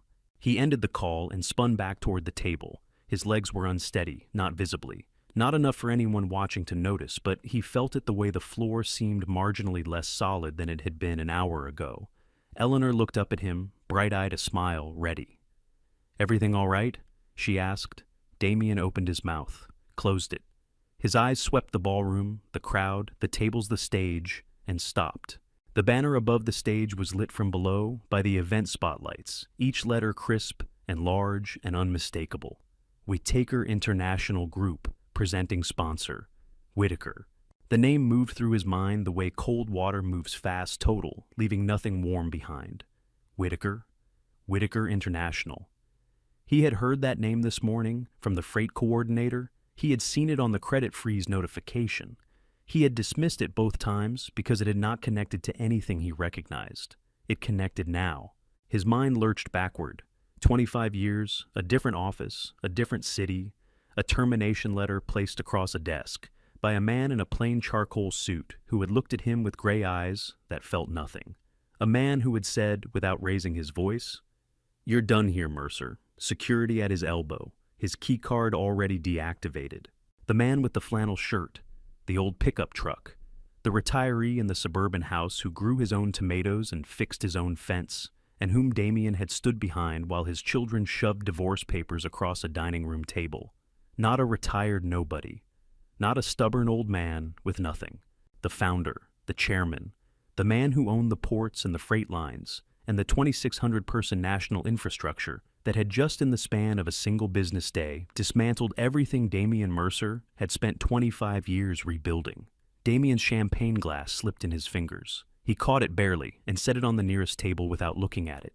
His breath was coming fast and shallow, and he could not seem to slow it. "Oh, Whitaker, he fired me. I was in his house. I was standing behind his children, and I was in his chair, and The string quartet finished their piece. The room filled with soft applause. And from the stage, the MC's voice rose warm and clear above the crowd. "Ladies and gentlemen, it is my honor to introduce tonight's presenting sponsor and our guest of honor, Ladies and gentlemen, the founder and chairman of Whitaker International Group, Mr. Theodore Whitaker." The music rose, warmful, the kind of entrance music that had weight to it, and I walked out from the wings into the light. The spotlight found me before I reached center stage, and for 1/2 second the entire ballroom seemed to hold its breath. Then Preston Hale rose from his seat at the front table. He did not hesitate. He stood up straight, both hands coming together, and began to applaud. The room followed. 1,200 people, all of them on their feet within the span of 4 seconds, the applause building from the front and rolling backward through the ballroom like a wave that had been gathering for a long time. I walked to the microphone and looked out at the room. I gave myself 3 seconds, not to compose myself. I had been composed for 11 weeks. 3 seconds to find the table near the center of the floor, 3rd row from the stage, where 4 people sat in varying states of collapse. Eleanor's face had gone the color of chalk. Her hand was pressed flat against her sternum, her champagne flute forgotten on the table in front of her, her eyes wide and fixed on me with an expression I had never seen on her face in 34 years. Something between recognition and ruin. Brandon had not stood with the room. He sat rigid in his chair, both hands gripping the table edge, his jaw clenched so hard I could see the muscle jumping from the stage.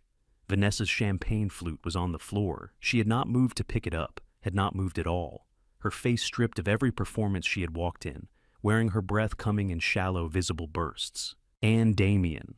Damien Mercer sat perfectly still, which was the most telling thing about him. A man who had spent 25 years rebuilding from humiliation, who had walked into this room 2 hours ago with his hand at the small of my wife's back and his name on the guest list. That man was now sitting in a ballroom chair with no color in his face and no exit available to him, looking at the person he had believed was nothing. 3 seconds. I held their table with my eyes for exactly 3 seconds. Then I smiled genuinely warmly and turned that smile to the 1,200 people who had just risen to their feet for me. "Thank you," I said into the microphone. "Please sit down. We have work to do tonight." The laughter was warm. The room settled. And for the first time in 12 years, I was not the man in the corner of someone else's room. I was the man standing in the center of the light, and every door in this building, every investor, every CEO, every contact worth having in this city, had been opened at some point by a key that lived in my pocket. I did not speak about myself. I did not speak about the rain or the papers on the dining room table or the 11 weeks I had spent watching my family dismantle everything they believed I was. I had not come to the stage of the Crystal Ballroom to describe my pain to 1,200 strangers. I want to share something tonight. I said, about a category of crime that is growing quietly in this country, the financial manipulation of older adults. It happens in boardrooms, and it happens in living rooms, and it almost always relies on the same assumption that the target does not understand what is being done to them. The LED screen behind me lit up. The first document was an email chain, Damien Mercer's private address at the top, a shell company account below dates and amounts in clear black font. The second was the dual ledger Lucas Grayson had placed on Catherine's table. The third was the nursing home intake form with the Sunrise Gardens letterhead. The fourth was the laboratory toxicology report, confirming a sedative compound consistent with long-term low-dose administration. The fifth was Vivian Mercer's signed testimony, her name printed clearly beneath her statement. The sixth was Charlotte Bennett's sworn account, 3 pages every paragraph dated and witnessed. Each document appeared with a timestamp and a name. No commentary, no narration.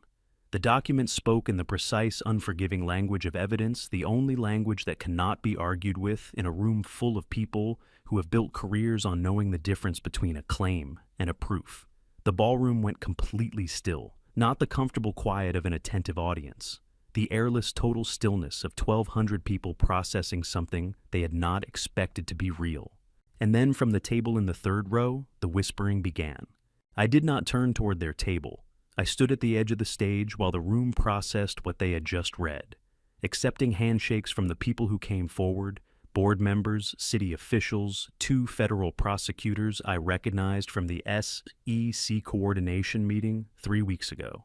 I shook each hand and said the appropriate things, and behind me from the third row, I heard everything.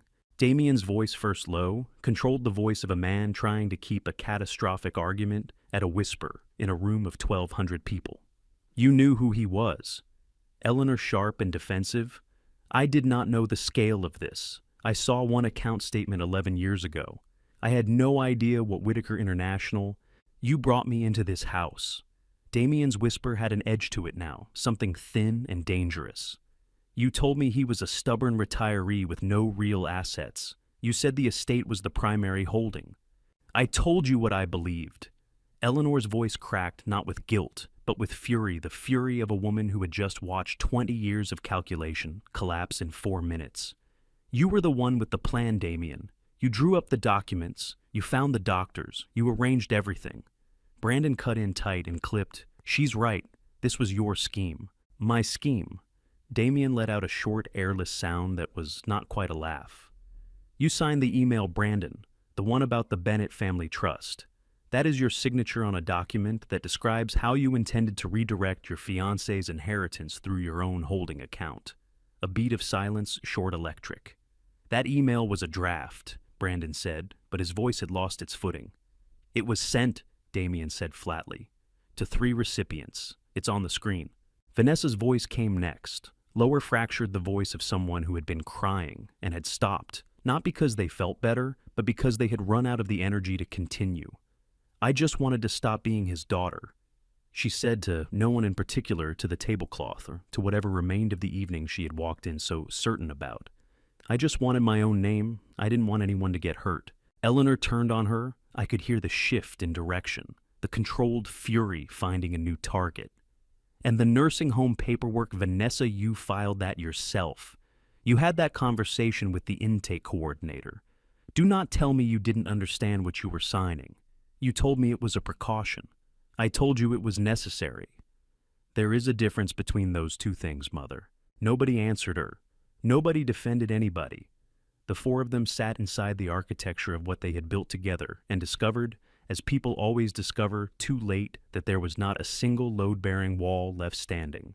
I handed the microphone back to the MC, accepted a final handshake from Preston Hale, who pressed my hand with both of his and said nothing, because nothing was needed, and walked toward the side exit without looking at the 3rd row.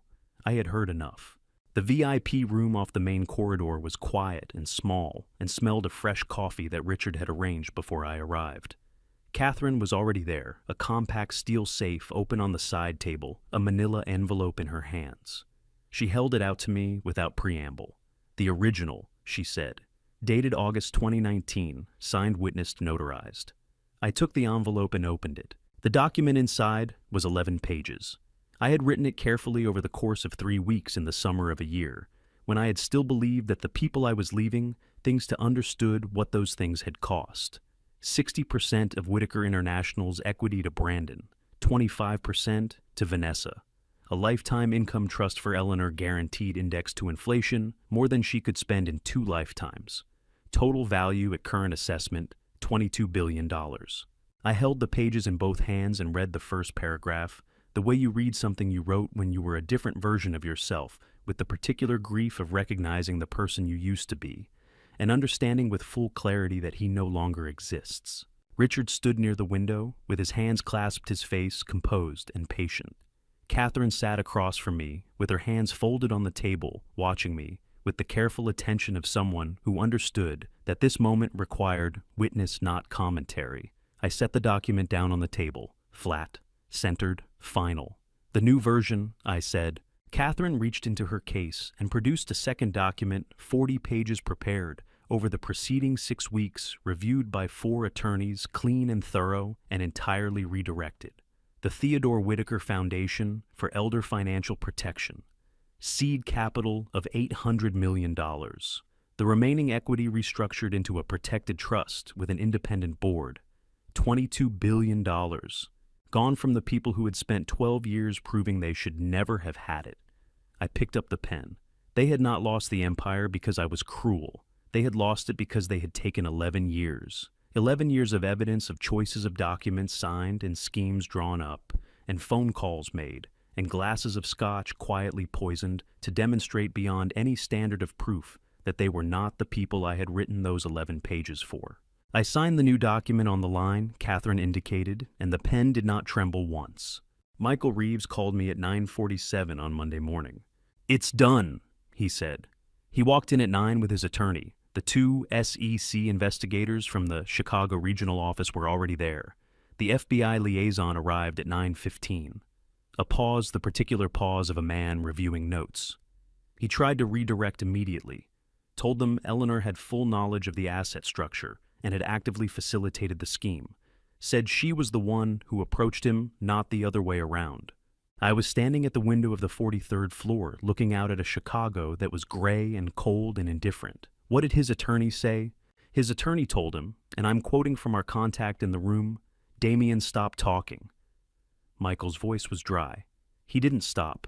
He kept going for another 4 minutes before the lead investigator put the binder on the table. Dual ledger, ghost contracts, wire transfers, Vivian's testimony, Lucas's full cooperation agreement, the toxicology report. All of it tabbed and indexed. Another pause.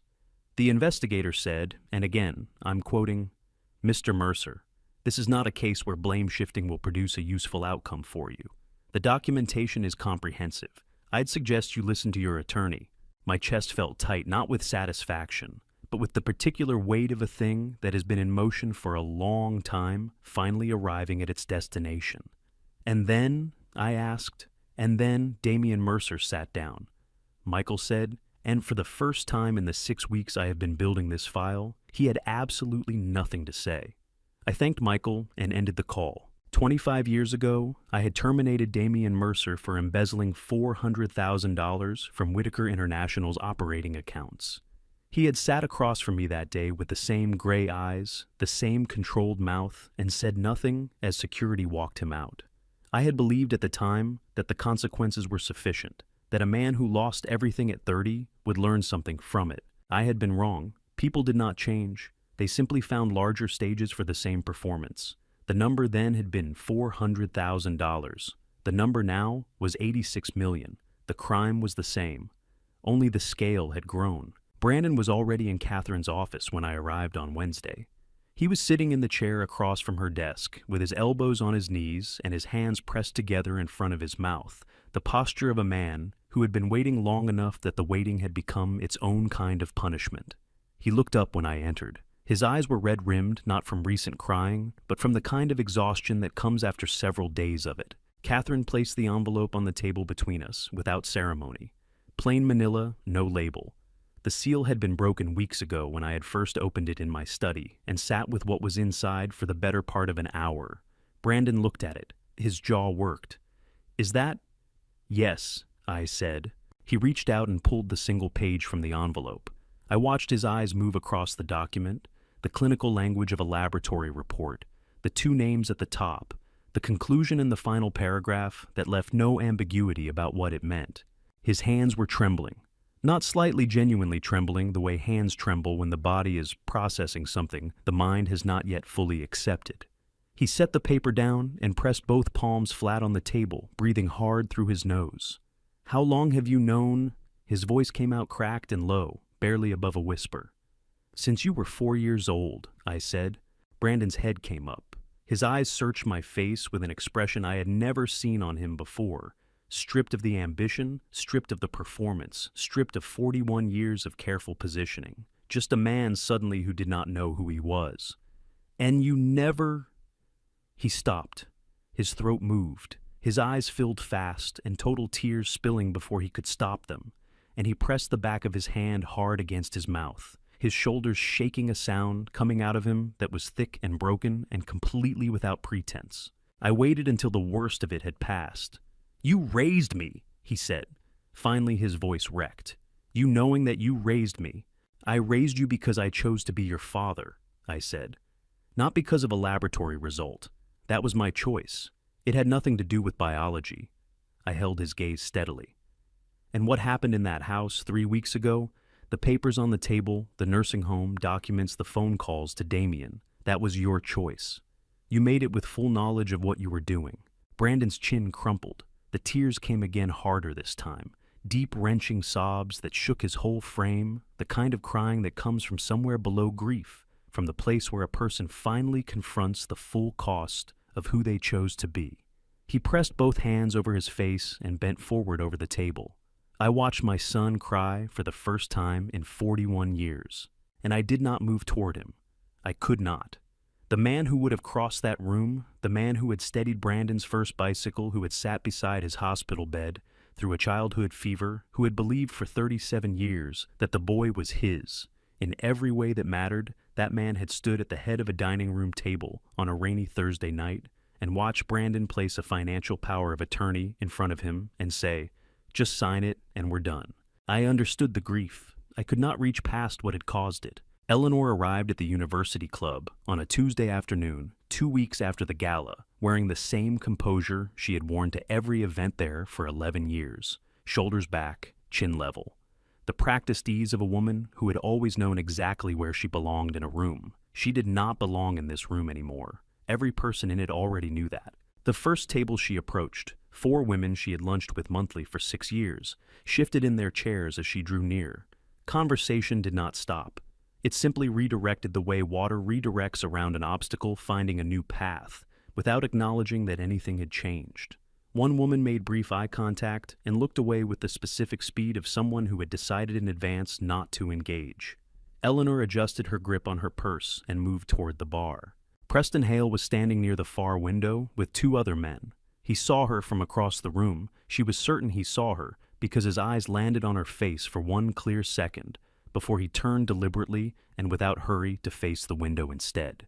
She stood at the bar and ordered a glass of wine. She did not want her back straight, her expression controlled. Her hands wrapped around the stem of the glass were white at the knuckles. A woman she had known for 15 years, Margaret, who had once called Eleanor her closest friend at the club, who had been photographed beside her at 3 charity galas, appeared at her elbow. Her voice was gentle, the careful gentleness of a woman delivering something unpleasant with the minimum necessary cruelty. "Eleanor," Margaret touched her arm briefly.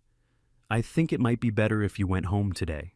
Eleanor's eyes snapped to her face. For a moment her composure cracked, her lips pressed together hard, her nostrils flared, and something moved behind her eyes that was equal parts fury and a pain so deep it had no name for it yet.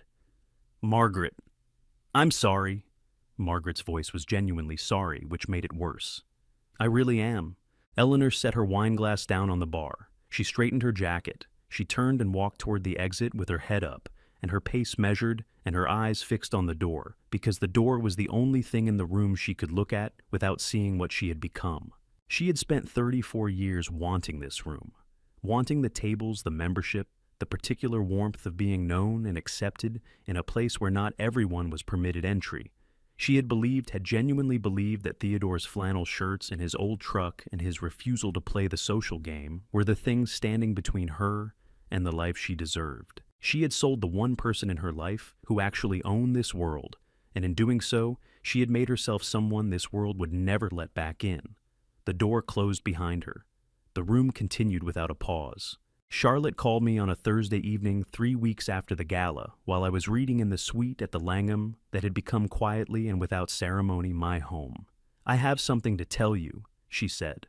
Her voice was careful, the careful voice she used when she was not certain how I would receive what came next. "About Vanessa." I set my book down. "Go ahead." "She went back to the attorney's office today, the one on LaSalle Street where she filed the name change petition." Charlotte paused. "She withdrew it." I did not respond immediately. Outside the window, Chicago was dark and the lake was invisible beyond the city lights, but I knew it was there. "Did she say why?" I asked. "The attorney asked her the same thing." Charlotte's voice softened slightly. "She said, and this is exactly what the attorney told me, she said Mercer isn't a name worth having anymore, and Whitaker—" Another pause. She didn't finish the sentence. She just let it go. I thought about my daughter sitting in that office on LaSalle Street in the same chair where she had once sat with her chin up and her future arranged neatly in front of her, and I felt something move through my chest that was not quite grief and not quite forgiveness and not quite anything with a clean name. "How did she seem?" I asked. "The attorney said she sat for a long time before she left," Charlotte said quietly. "She didn't cry, she just sat there. A beat. I thought you should know." "Thank you, Charlotte," I said. I held the phone after the call ended and looked at the city for a long time without seeing it. Vanessa had walked into that office wanting a new name, wanting the clean slate of someone who had no obligation to anyone who came before.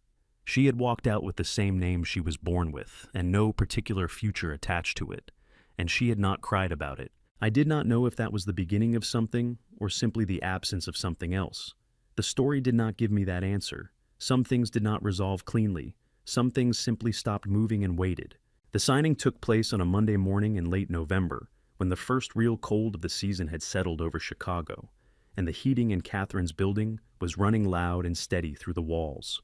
Catherine had the document prepared on the conference table, 42 pages, tabbed each signature line, flagged with a small yellow marker. 2 witnesses sat at the far end of the table, a paralegal named Doris, who had worked in Catherine's office for 19 years, and a notary public named Gerald, who had a precise gray mustache and the unhurried manner of a man who had witnessed 10,000 important moments and treated each one with equal care. I sat down, picked up the pen, and read the first page in full before signing it. I always read what I signed. That had been true for 50 years, and it would be true today. Catherine stood across from me, with her hands folded and her reading glasses pushed up onto her head, watching me with the quiet attention she brought to everything that mattered. 80% to the foundation, she said, confirming aloud as I moved through the pages. The Theodore Whitaker Foundation for Elder Financial Protection. Seed capital of $800 million. Independent board of 7. Primary mandate legal aid and financial recovery services for adults over 60 subject to financial exploitation. I turned a page and signed. 15% to Charlotte Bennett. Catherine nodded once. 15% to Charlotte Bennett, held in a managed trust until the board transfer is complete, with the notation you specified. The notation read, in recognition of courage, integrity, and the understanding that loyalty to what is right costs more than loyalty to what is convenient. I had written that line myself. I had not shown it to anyone before. Catherine, who had read it, set the document down and said only, "That's right," in a voice that meant she agreed with both the sentiment and the phrasing. I turned to the final allocation page. 5%. One name. Vanessa, I said. 5% to Vanessa Whitaker. Catherine confirmed. Her voice was neutral, but her eyes were not. The notation stands as written. I looked at the line I had added 3 weeks ago, on a quiet evening in the Langham suite after Charlotte had told me about LaSalle Street. The notation read, "Not because she has earned it, because I am still her father." "It stands," I said. I signed the page. Gerald the notary leaned forward and applied his seal with the small mechanical press he carried in a leather case, the sound of it, clean, definitive, permanent, filling the quiet room. Doris signed as witness and dated the line beneath. Catherine gathered the completed document with both hands and aligned the pages carefully against the table. Her eyes were bright, not with tears, but with the particular brightness of a person who has spent 30 years doing difficult work and occasionally gets to witness it mean something. "Is there anything else?" she asked. I picked up the pen once more and turned it over in my fingers. Outside the window, the first snow of the season was beginning, small and quiet, the kind that didn't accumulate, but reminded you it was coming. "Do you want them to know?" Catherine asked. "The terms, the allocations." She met my eyes steadily. "Brandon and Eleanor, do you want them told?" I considered it. I thought about Brandon sitting in this office 3 weeks ago with his hands pressed over his face. I thought about Eleanor walking out of the university club with her chin up and nowhere left to go. I thought about Vanessa on LaSalle Street sitting in a chair long after she needed to, not crying, just sitting. "They'll know," I said. "When it's time." Catherine nodded and closed the folder. The snow outside the window continued small and patient, covering everything it touched, with a quiet and equal white. 6 months after the gala, on a bright March morning, when the last of Chicago's winter was finally loosening its grip, the Theodore Whitaker Foundation opened its doors. The hall held 400 people, and every seat was filled. I stood in the back deliberately by choice and watched the room from the place where no spotlight reached. Gloria Bennett sat in the front row, in a navy dress she had clearly pressed that morning. Her white hair set, her hands folded in her lap, with the particular composure of a woman who had spent decades watching from the edges of rooms and understood finally what it meant to be seated at the center. She had not cried when I told her what Charlotte's role would be. She had simply nodded and said, "I raised her right," and I had said, "You did," and neither of us had needed to say anything further. Vivian Mercer took the podium before Charlotte. She stood straight, her silver hair cropped close, her Boston vowels carrying cleanly to the back of the room. "I waited 12 years, she said, "for someone strong enough to stand behind me. 12 years of attorneys who told me the evidence wasn't sufficient, of investigators who said the amounts were too complicated, of people who looked at what had been done to me and decided it wasn't worth the effort." Her voice did not waver, but her hands gripping the sides of the podium were white at the knuckles. What this foundation represents is the answer to those 12 years. It is someone finally deciding that it is worth the effort. She looked out at the room. "I am here because Theodore Whitaker decided that what happened to me and to Sandra Hollis and to Patricia Wren And to every person in this country who has been treated as a target rather than a human being, should not happen again without consequence. The room was completely still. Then the applause came full and genuine, the kind that fills a hall from the floor up. Charlotte took the podium after Vivian stepped back. She was 33 years old, and she stood there with her shoulders square and her notes in her hand, and the particular calm of someone who has earned the right to take up space in a room. She spoke about the Foundation's mandate, its legal aid structure, its partnerships with the SEC's Elder Fraud Division and the Illinois Attorney General's office. She spoke about the case intake process and the financial recovery program. She spoke in the language of someone who understood both the law and the people it was meant to protect. I watched her from the back of the hall and felt something settle in my chest, warm and steady, and without the sharp edges that had been living there for the better part of a year. When it was my turn, I walked to the microphone and looked out at the 400 faces. I built this foundation for one reason, I said. Not for revenge, not for recognition. I paused.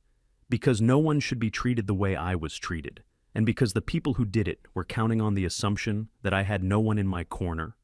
I looked at Gloria in the front row. I looked at Vivian seated now, her hands finely relaxed in her lap. I looked at Charlotte standing to my right, with her notes held at her side.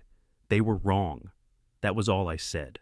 Afterward, standing near the windows while the room moved around me, I looked at Charlotte laughing with Michael Reeves across the hall, Gloria's granddaughter, the woman who had placed her phone on a coffee shop table on a Thursday morning and told me she was scared, but she would tell the truth, Brandon's former fiancé, the person who now held 15% of an empire and the title of executive director of an organization built to do something genuinely useful with it. For the first time in a very long time, I understood what people meant when they said family was not only a matter of blood. Richard came into the office on a Tuesday morning in November one year, almost to the day after the night I had walked out of the house on Elmwood Drive with a small travel bag and 3 items inside it. He set a single sheet of paper on the desk. I read it without picking it up. Damian Mercer had been sentenced 11 days prior in federal court, 11 years federal penitentiary. No parole eligibility for the first 7, 3 counts of wire fraud, 2 counts of elder financial exploitation with organizational enhancement, 1 count of money laundering. His attorney had entered a guilty plea after the trial, evidenced Lucas Grayson's cooperation, Vivian's testimony, Michael's investigative files. The dual ledger had been presented in pre-trial motions, and the judge had denied every suppression request.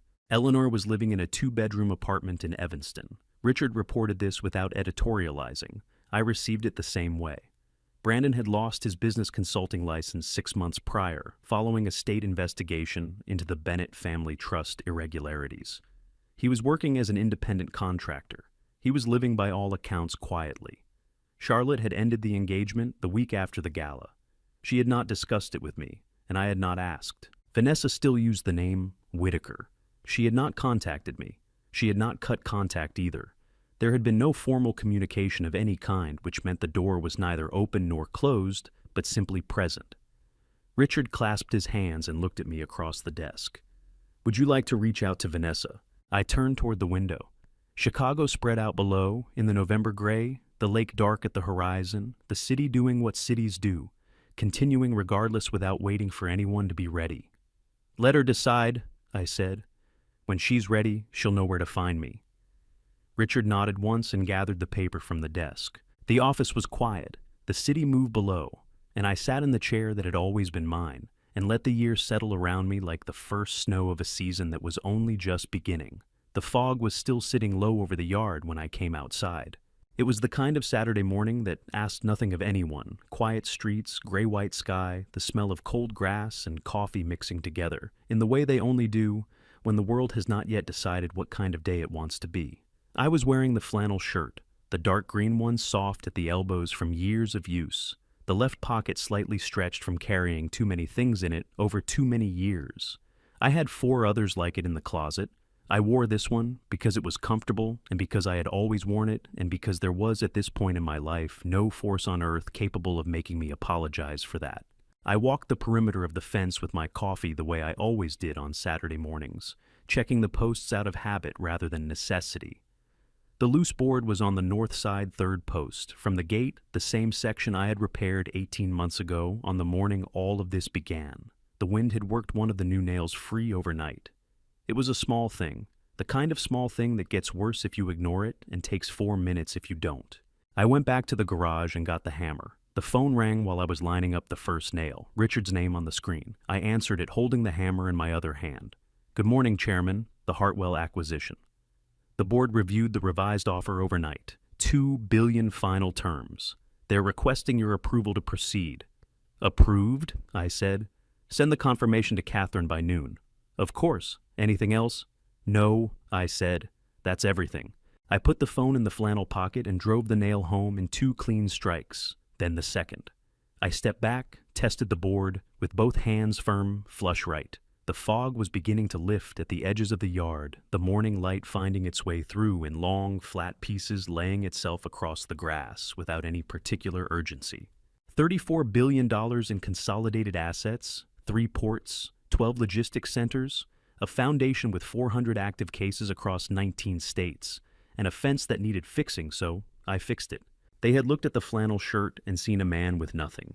They had been so certain of what it meant, the worn collar, the old truck the Saturday morning spent doing the kind of work that people with money paid other people to do. They had built an entire plan around that certainty. They had never once considered that a man might simply like what he likes. I finished the coffee. I set the hammer on the porch railing. I looked out at the yard, the fence straight, the fog clearing, the morning opening itself up, the way mornings do when you're still around to see them. They thought the flannel shirt was evidence of poverty, but I wore it because I liked it, and after everything that had happened, I still did. This has been my story, a family story I never planned to tell. I spent 12 years wearing a flannel shirt in a house full of people who never once asked who I really was. I let it happen, and if I am honest with myself, that is the part I carry heaviest, not what they did. What I allowed in silence for too long. So here is what I want to say to you, directly. Do not do what I did. Do not wait until the people you love have signed the papers and packed your bags before you decide to speak. Family betrayal does not begin with a dramatic moment.